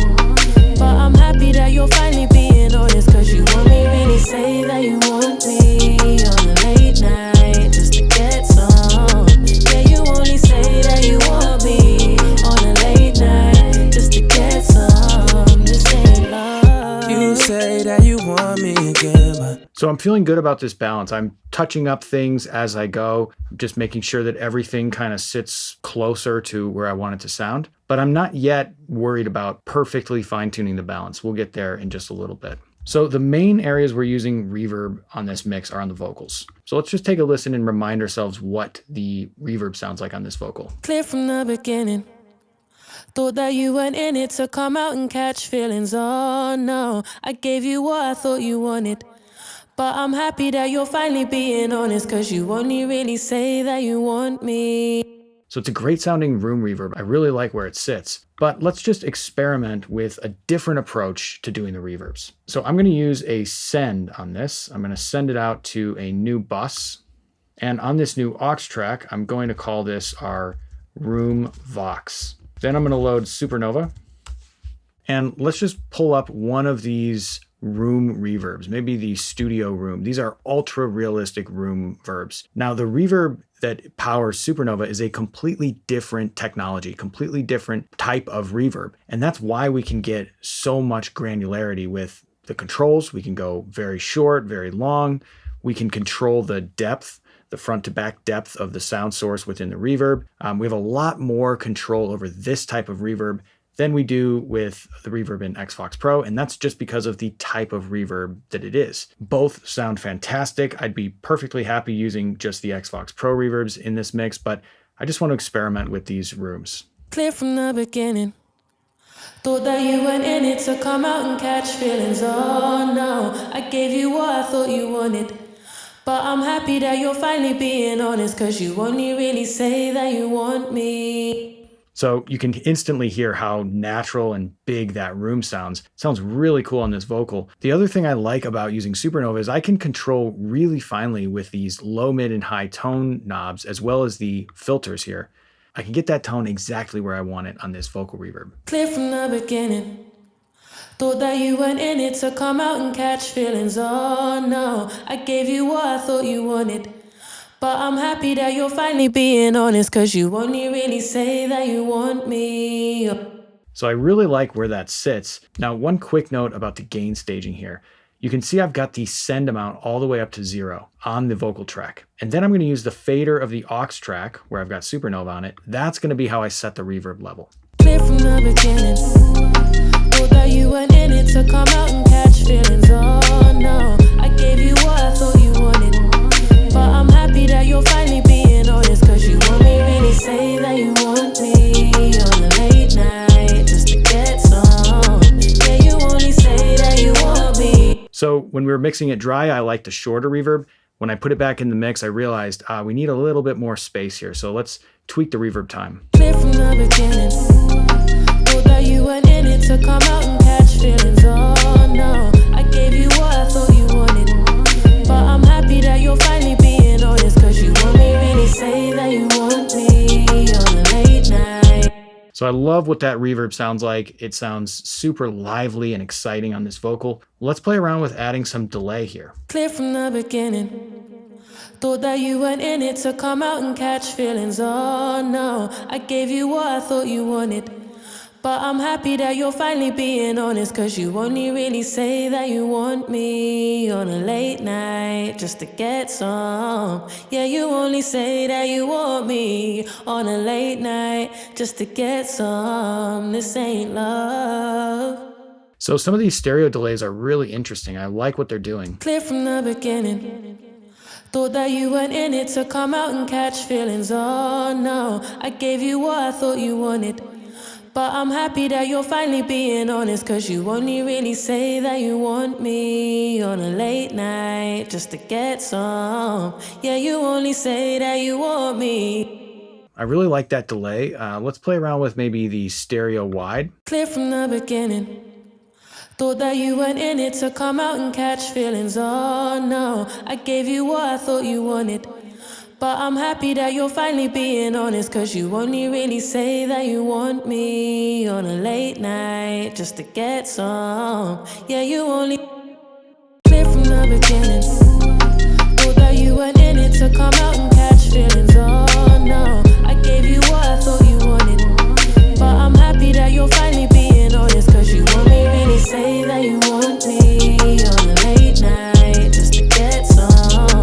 So yeah, that reverb and delay combination sounds incredible on this mix. So let's see what it sounds like with the other reverbs on here. I'm going to bypass the space module on Xbox Pro on these other lead vocals, just for now, just to see what this sounds like when we send these to the same Supernova reverb. Clear from the beginning. Thought that you say that I want you on a late night just to get some. Now I only say that I want you on a late night just to get some. But this ain't love. So I love that reverb and delay on this vocal. It sounds thick, clear, full. I really like it. Well, let's look at the background vocals. Now on these, I might want to get a little more creative.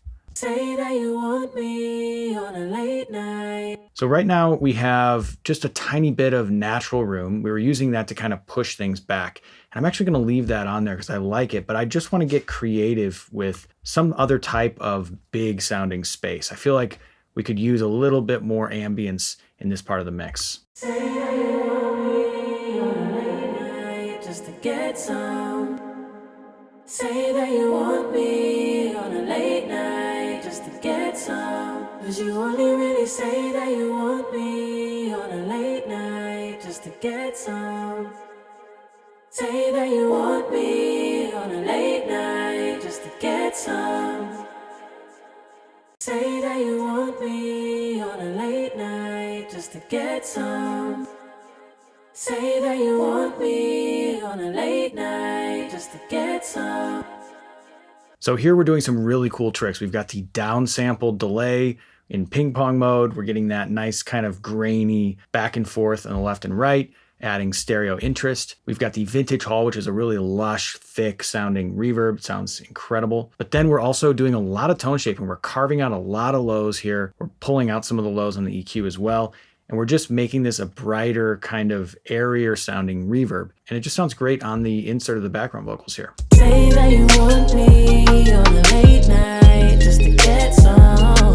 Yeah, you only say that you want me on a late night just to get some. Cause you only really say that you want me on a late night just to get some. So I love how that's sounding. Take a listen to it before and after Supernova. Say that you want me on a late night just to get some.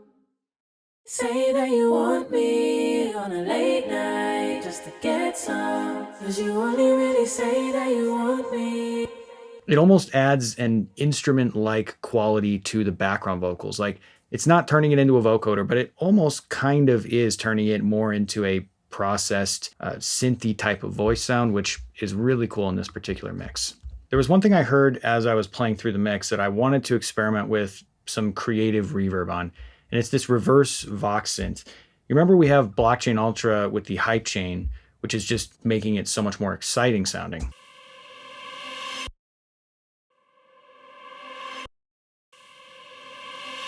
But I also want to add Supernova to this track and just experiment with maybe some of these creative spaces here.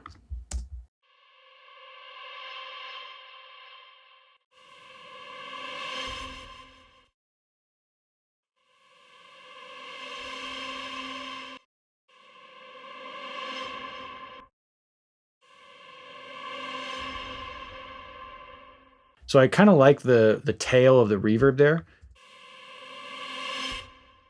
But that is really cool. I like this one. It's using this dirty delay algorithm, the vocal plate. It just kind of puts it in another dimension. I'm going to blend it into taste here.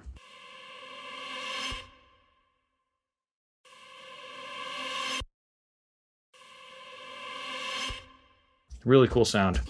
You should have made it clear from the beginning. You should have made it clear from the beginning. That you weren't in it to come out and catch feelings. Oh no, you should have made it clear from the beginning. That you weren't in it to come out and catch feelings. Oh no, I gave you what I thought you wanted, but I'm happy that you're finally being honest. So when I first learned how to do a vocal ride, I actually learned on a large format console with flying faders. And flying faders was this automation system where you could save and recall the automation. The faders would move. It was a total nightmare to use, especially by today's standards.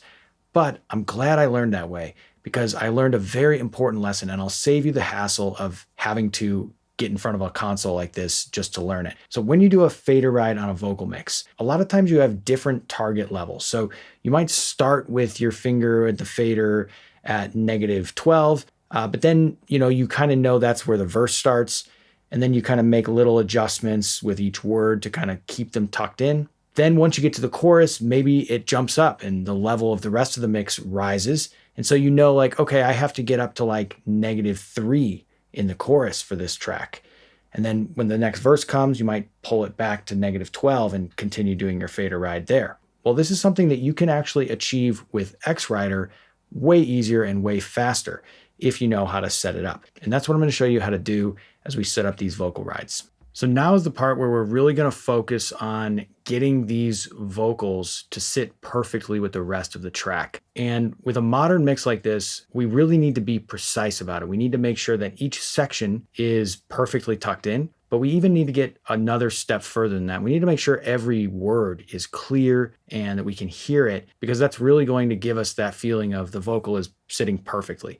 If the vocal's trailing off sometimes, if it's jumping out other times, it's not going to feel quite as perfectly tucked into the mix. And so we're going to do that with a vocal ride. And the concept of a vocal ride is pretty simple. It's just changing the level of the vocal so that it's always right in the mix. So to start this, I'm just going to load X-Rider on the lead vocal track. And I mentioned a technique here, and this is how we're going to do it. Instead of writing the automation directly on the volume automation of the track, we're going to use X-Rider in order to do our fine tuning.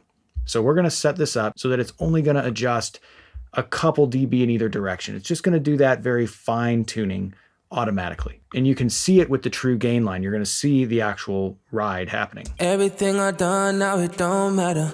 Cause you was only here for the things that I never did. Thought you was the one, but it don't add up. So you can see that sometimes it's going up above the yellow target line. Sometimes it's going down below the yellow target line. It's reacting to the incoming signal, and it's adjusting the gain transparently. So that's a good start. Easy to set up. Just adjust your min and max sliders here to a couple dB, and then just adjust the target so that sometimes it's turning it up, sometimes it's turning it down. That generally means you're at around the right target level. Very simple to set that up.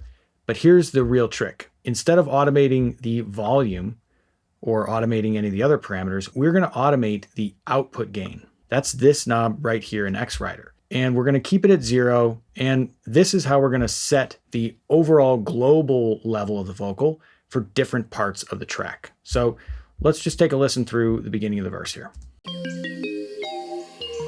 Everything I done, now it don't matter. Cause you was only here for the things that I never did. Thought you was the one, but it don't add up. Cause the moments we shared, you done gave to another. Is the reason why I say that I want you on a late night, is to get some. Now I only say that I want you. So right when we go from the verse part to the hook part, I notice a shift. It sounds like the vocal actually needs to kind of tuck back into the mix a little bit more. Maybe it's because of the part, the way that it's being sung, but it kind of started sticking out right around here. So I'm going to use this to just automate down slightly on the output. Another is the reason why I say that I want you on a late night, is to get some.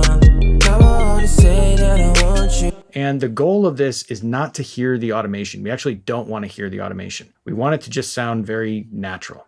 We shared it and gave to another. Is the reason why I say that I want you on a late night, is to get some. Now I only say that I want you on a late night, just to get some. Cause this ain't love. I like how that's sitting. Let's go ahead and put X Rider up on the female vocals as well. You should have made it clear from the beginning. Thought that you weren't in it to come out and catch feelings. Oh no, I gave you what I thought you wanted. But I'm happy that you're finally being honest, cause you only really say that you want me. And we're gonna come down here to X Rider output gain, and let's just start automating here. You should have made it clear from the beginning. Thought that you weren't in it to come out and catch feelings. Oh no.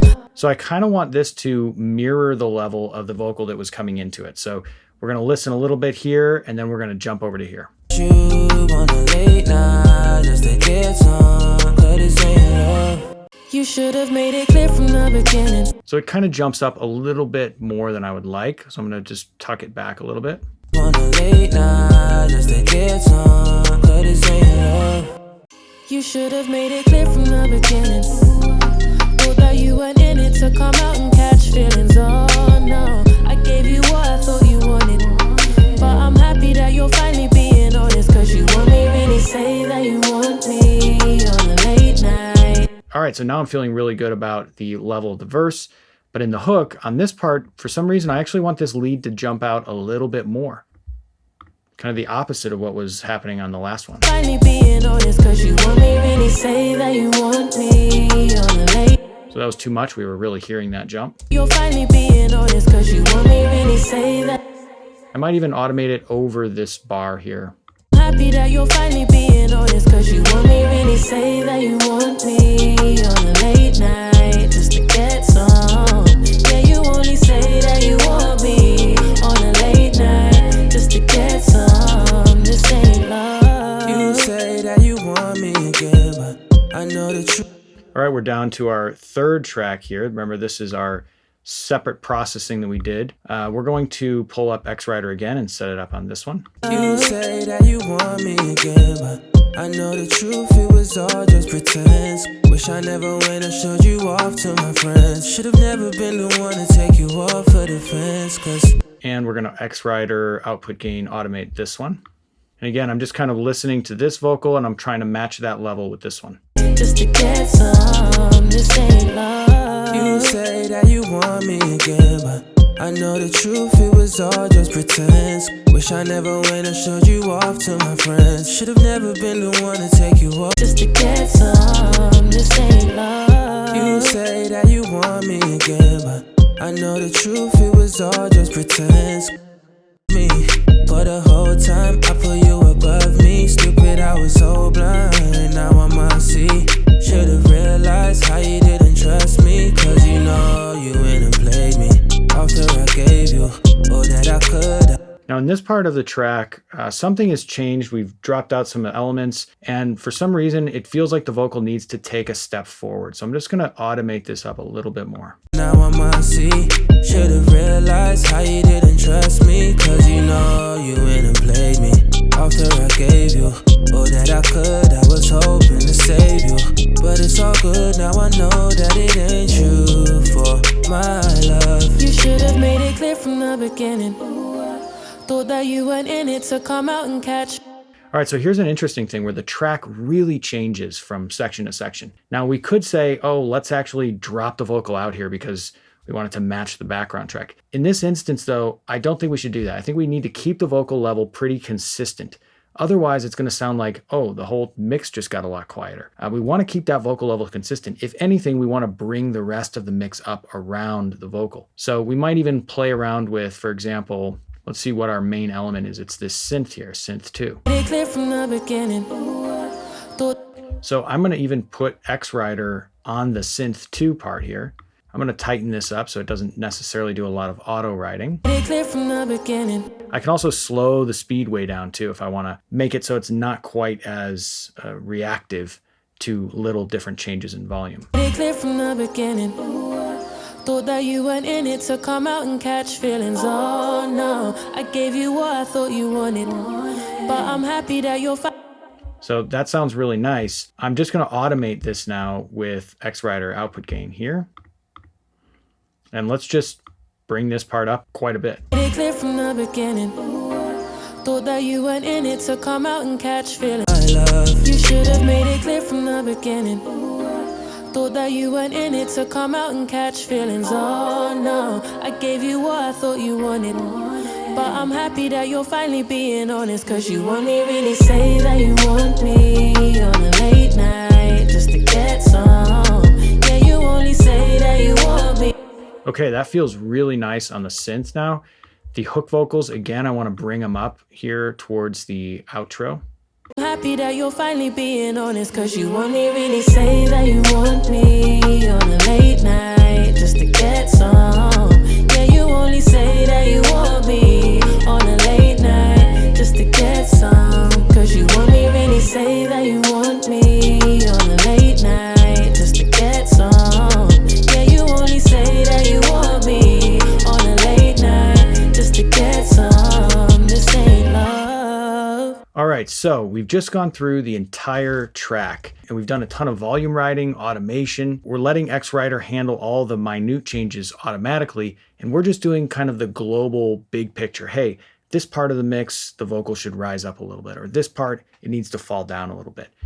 Now, here's the reason why we do it this way, and this is the real magic of this workflow.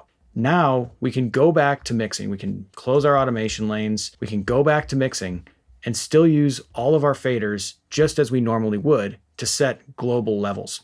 But all of the relative changes that we just made on the track are still going to be there because those are automated within the plugins. So now if we say, hey, we do our mix, In it to come out and catch feelings. Oh no, I gave you what.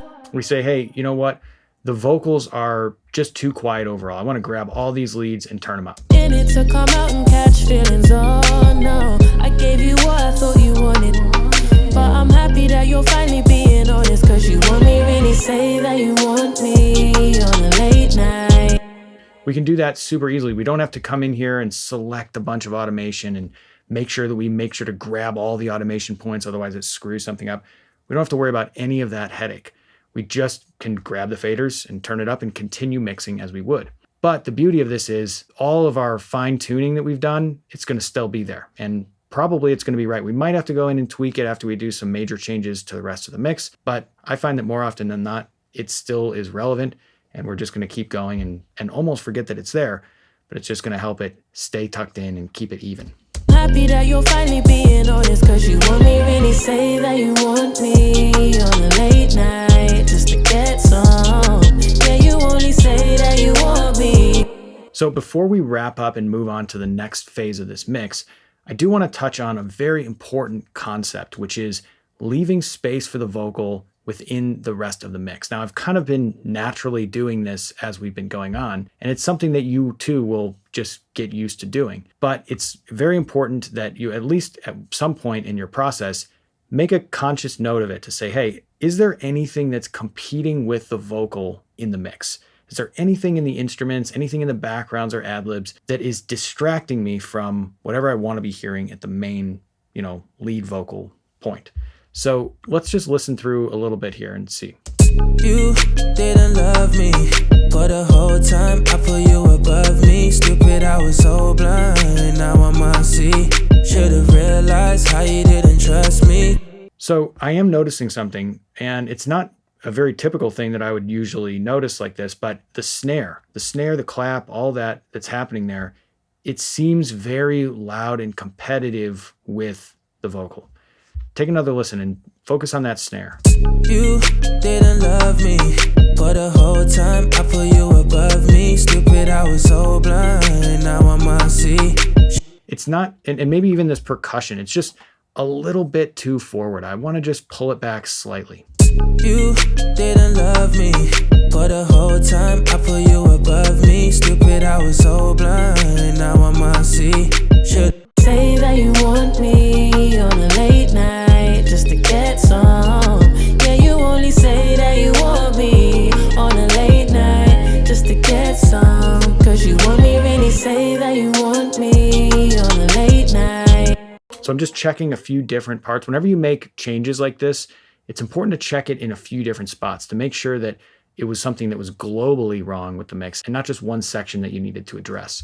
So check it in a few different places. yeah, for the things that I never did. Thought you was the one, but it don't add up. Cause the moments we shared, you done gave to another. Is the reason why I say that I want you on a late night is to get some. Now I only say that I want you on a late night just to get some. Cause this ain't love. Yeah, I really like how that's feeling. I like what that sounds like. But I did notice one other thing. In this part of the mix, in this interlude, the mix kind of falls apart because, this synth we kind of tucked back, and this is really the main element here. So I'm actually going to automate this up with X-Rider as well, so that this kind of takes the forefront during this section. Yeah, for the things that I never did. Thought you was the one, but it don't. Cause this ain't love.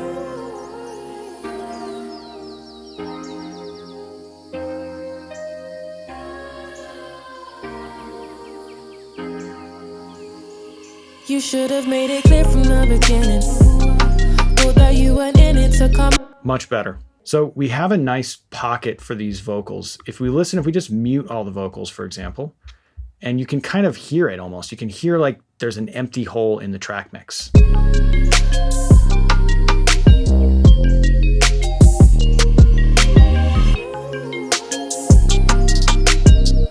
I gave you what I thought you wanted. But I'm happy that you're finally being honest. Cause you only really say that you want me on a late night just to get some. Yeah, you only say that you want me on a late night just to get some. This ain't love. You say that you want me again, but So it's sounding really nice. I like where it's sitting. I feel like the vocals are blended perfectly. We're filling in all the gaps. It sounds big. It doesn't sound separated or detached from the rest of the mix, but it's still super clear. And a lot of that is because we are doing the X-Rider trick where we've got the little tiny adjustments happening on each word, just keeping that vocal consistent so that it's up front in the mix. But we're also doing the global changes where we're saying, hey, in this part of the mix, it should be a little softer. In this part, it should be a little louder. We're doing that with the automation. So great technique whenever you want to get that vocal to sit perfectly in the mix. So one of the things that's super important as you're mixing is to take frequent ear breaks. It's really important to be able to come back with a fresh perspective so you can hear your mix and hear things that jump out. As you're working for 30 minutes, an hour and a half, you get used to things and you stop noticing them about your mix. And that's how things can slip through. Maybe your hi-hat is way too loud because you just kind of naturally tune it out over time. Well, when you come back with fresh ears, you can instantly notice that, make a bunch of tweaks, and just make things a little bit better and then keep working. Now, at this point in the process, I'll generally take an ear break, but it's also another important milestone, which is where I'll start to bring in my reference mixes. I like using reference mixes at this point rather than at the outset of the mix, because I feel like at this point, the mix has been dictated by the song. And that's what's really important. And the reference that I'm going to bring in is just going to help me make sure that I'm in the right ballpark. I can nudge things around in different directions if I need to. Now, one caveat to this, if you're just starting out, this is the first mix you're doing, the first 20 mixes you're doing, then it might be a good idea to start with a reference mix from the very beginning. It's a great way to learn. But assuming that you've done a few mixes before, you've got a little bit of experience under your belt, generally, I would recommend pushing off the point at which you bring in the reference mix as far as you feel like you can in order to let the song dictate where the mix goes. And then you can use the reference just as a guide at the later stages of the mix to make sure that everything is sitting where it needs to. All right, so I've just come back from taking a break. And I'm hearing this for the first time after a while of not listening to it. Let's just take a listen. But it don't add up. Cause the moments we shared it and gave to another is the reason why I say that I want you on a late night is to get some. Now I only say that I want you In it to come out and catch feelings, oh no. I gave you what I thought you wanted, but I'm happy that you're finally being honest. Cause you only really say that you want me. Honest, cause you only really say that you want me on a late night. So my first impression is I like what we've done so far. Generally, I'm liking the direction of the mix. I'd say most of the time that's the case, although sometimes you come back from an ear break and you're like, what was I thinking? I need to, rethink the approach I'm taking. In this case, though, I think we're doing pretty well. I think we're on a good track here. But there are a few things that stick out. So the first thing is this percussion. I wasn't really hearing it that much before, but now it's really sticking out to me. You say that you want me again, but and it's just kind of pulling the groove in a direction I don't really want it to go in. So I'm going to tuck it back a little bit. And I'm also going to use a little bit of Supernova Verb on this one. I just want to put this one more in a room. Maybe like a really tight, small room, like bathroom here. You say that you want me again, but I know the truth, it was all just pretense. Wish I never went and showed you off to my friends. Should've never been the one to take you off of the fence. Cause you didn't love me for the whole time. I put you above me. Stupid, I was so blind. Now I might see. Should've realized how you didn't trust me. Cause you know you went and played me after I gave you all that I could. I was hoping to save you, but it's all good. Now I know that it ain't you for my love. You should have made it clear. And I actually like it a little bit to the left. I think it just is filling a hole over there that just sounds good there. I'm really tucking it in too. You say that you want me again, but I know the truth, it was all just pretense. Wish I never went and showed you off to my friends. Should've never been the one to take you off of the fence. Cause you didn't love me for the whole time. I put you above me. Stupid, I was so blind. Now I might see. Should've realized how you didn't trust me. Cause you know you went and played me. So that's much better already. There is one more thing that's sticking out though, which is just kind of the overall level of the vocals, I think is just slightly too hot. So I think on these leads, I'm going to pull it back a little bit. Feelings, oh no. I gave you what I thought you wanted, but I'm happy that you're finally being honest. Cause you only really say that you want me on a late night just to get some.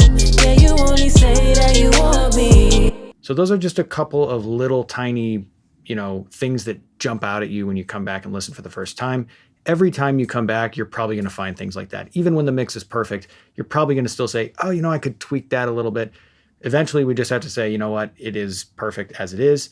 But while we're still working on it, I like to kind of allow for a little time to tweak things and experiment like that. But now is the time where I'm going to start comparing to reference mixes. And so the reference mixes we're going to use are a few different Kehlani tracks. I'm going to listen to probably some of the newer ones, some of the older ones, and I'm not necessarily going to be trying to match it to any particular track. I'm just trying to say, hey, if this was on one of those albums or if this was on a playlist with those songs, would it fit in?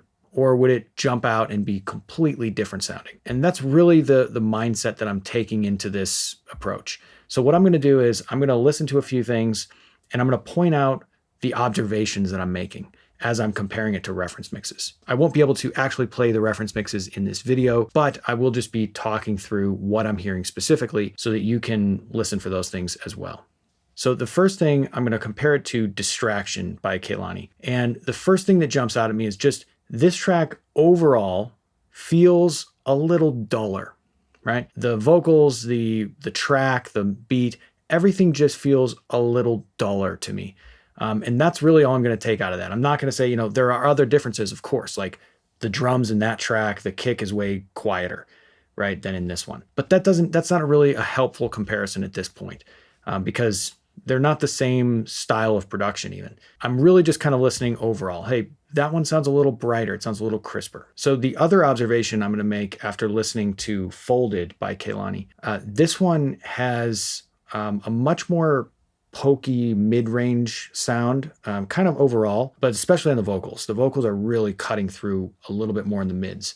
I'm not sure if I really like it that much on this mix, but it's something I'm just kind of keeping in mind. And I'll also say again that that mix feels significantly brighter overall. It just has a little bit more hype overall than our mix right now. Again, the snare in Folded is way louder than the snare in this mix. If I was trying to go for that groove and I wanted to, if that was bugging me about this, I might change it. But I don't think it's that helpful of a comparison right now because it's a completely different style of production. And we did pay a lot of attention to the snare level already to kind of get it sitting right and get the groove feeling right. So I'm saying all this just to illustrate the types of things I'm listening for and also what I'm not listening for, what I'm not trying to compare. A lot of times when we pull up reference mixes, it's easy to be like, oh man, the snare in that song sounds so amazing. I want my snare to sound like that. And then spend 2 hours trying to, wrangle your snare into something that it's just not supposed to be. It's not generally that helpful to do that. I found that you end up just kind of with a Frankenstein mix that doesn't really work. Instead, use it as kind of broad strokes, start to notice trends, listen to a few different reference mixes and say, hey, in all of these cases, my mix sounds dull. Okay, then probably you need to brighten it up. Or in all of these cases, my kick is missing. Okay, maybe you need to bring your kick up. But so those are 2 observations there. Another observation after listening to Nights Like This by Kehlani, I would say we've got, again, just kind of this overall dullness on the mix. It's not significant. It's not like a massive amount of air missing, but there's just this level of shine that all the Kehlani mixes have that ours doesn't currently have. And so that's really the big takeaway. And what we need to learn from that is, okay, how do we hype this mix up while still retaining the good parts about it? We don't need to start over. We don't need to necessarily completely change what we're doing, but we do just kind of need to elevate it a little bit. And so that's what I'm going to take into this next phase of the mix, especially by focusing on bus processing. So bus processing is super important. We've set up some buses already, but we're going to set up even more buses because it's a great way to kind of globally shape the tone of the mix. A lot of times we get to this point in the mix and we're like, everything sounds great, but I want it to be a little bit more hyped or a little bit brighter or a little bit darker and warmer. Bus processing is a great way to do this. Of course, we could go through and put an EQ on every instrument track and cut some of the highs and bring up some of the lows or vice versa. But it's just much easier to say, hey, we're already starting with a pretty good balance. Now we just want to kind of shape it a little bit more, bring out some of those highs, make it a little bit more exciting, or maybe bring out some of the lows, make it a little fatter. We can set up bus processing in order to do that super easily. So that's what we're going to do now. I'm going to walk you through my personal favorite way to set up buses on a mix like this, because I feel like it gives you the maximum amount of processing control, but it's not overboard. You don't have a ton of different buses that you have to worry about. So let's take a look at that. All right, so we've got our observations after consulting our reference mixes. So one point I just want to reiterate, we're going to be focusing on bus processing now because the rest of the mix is very close. We like where it is. If there was some major problems with it when we listen to our reference mix, for example, if just the vocals were way too dull, or if just the vocals were way too bright, then we'd want to fix those at the track level. But because generally everything is feeling really good, everything is, sitting nicely in the mix, now we don't need to go back into the individual tracks probably. We can actually just focus on the overall processing. So in order to do that, we need to set up some buses. Now, here's my favorite way to set up buses. I like to create some different aux tracks, one for kind of our all instruments and one for all Vox. We'll make sure we set up the buses here, 19 and 20. Then I'm going to send all of our vocals into the all Vox and all of our track into the all instrument. Now, one thing that changes depending on the mix is what I do with any aux tracks we've created. We do have this aux track with Supernova. This has our room reverb on it for our vocals. Because this is only used on the vocals, I'm going to send this into the all Vox bus as well. If this was a mix of vocals and other things, and if it wasn't just for vocals, I would probably leave it separate and not send it into anything. But I think because this is kind of part of the vocal tone, it makes sense to just send it into all Vox. Now, because I am also going to add some processing probably on the stereo out, the mix bus, I'm going to just move this limiter down a little bit as well. So the reason I like to set it up this way is because now I have complete control over the vocals and the beat. And I can make the beat airier without messing up the vocal timbre, or vice versa. I could make the vocals airier without bringing out harshness in the beat. And so it really does give you a ton of flexibility to think of it this way. And it's still very simple. You know, it's not over complicated. And so the first thing I'll do is I'll load X-Rack Pro on both the all Vox and the all instrument. And let's just start with the all instrument. I'm going to solo this out. Now, X-Rack Pro is a ton of analog modeled algorithms. And so it's going to add a ton of vibe and character and texture just by being on the track and just by dialing it in. So our goal with this track, though, is we want to bring up a little bit of hype and excitement. And so I'm probably going to play around with some different tone modes, maybe this S channel.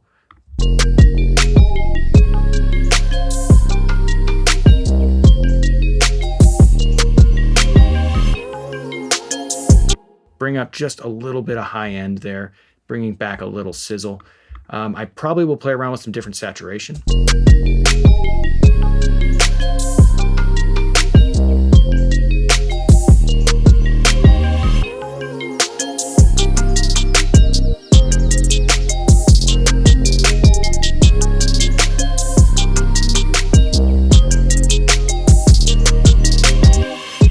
So this massive mode in the maximize module is incredible at just adding excitement while also making the lows really big. And it works really well on this track.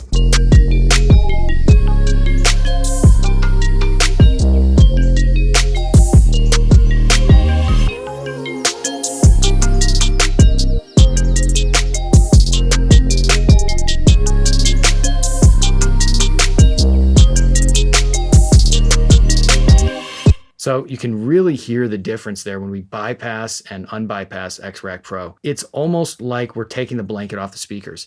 It's adding so much smooth air and excitement and hype into this track.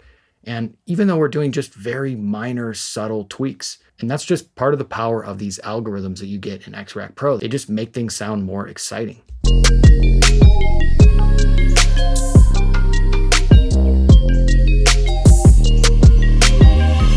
It's so much tighter sounding as well. And you hear a lot of people talk about, especially if you're using analog hardware in your mix, you kind of say like, well, it just kind of makes everything sound better. Like when you run it through there, it's doing a lot of stuff besides what you are actually doing with it. And it just makes it sound better. And I feel a similar way about X-Rack Pro. When I put it on, I know I'm just cleaning things up. I'm boosting the highs a little bit. I'm adding a little saturation. I'm adding a little stereo enhancement. But something about it just makes it feel bigger and larger than life. There's also this new vacuum compressor, which is a crazy mix bus compressor.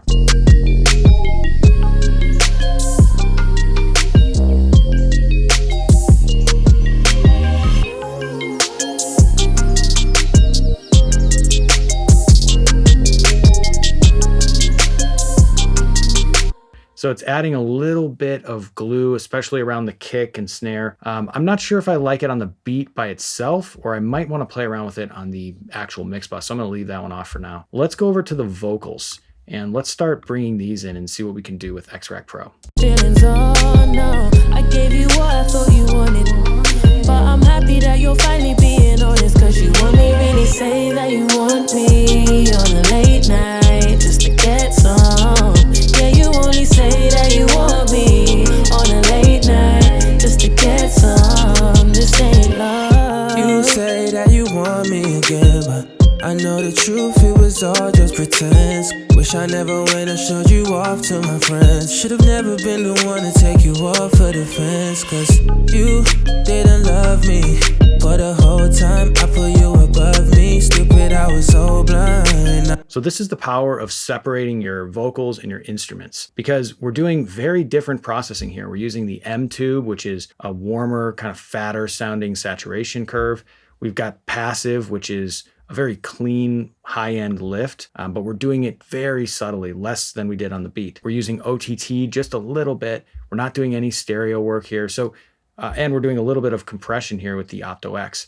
So a very different chain on the vocals, and it's also a more subtle processing. I think the vocals didn't need quite as much excitement to be added, but let's just listen before and after X-Rack Pro on the all instrument and the all Vox. Feelings, oh no, I gave you what I thought you wanted, but I'm happy that you're finally being honest, cause you only really say that you want me on a late night just to get some.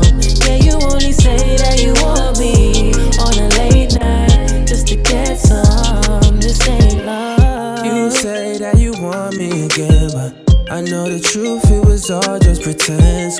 So instantly it feels like this mix just takes a giant step forward. It feels so much more alive with X-Rack Pro on the buses here. And we haven't even touched the mix bus yet. Of course, we can put X-Rack Pro on here as well.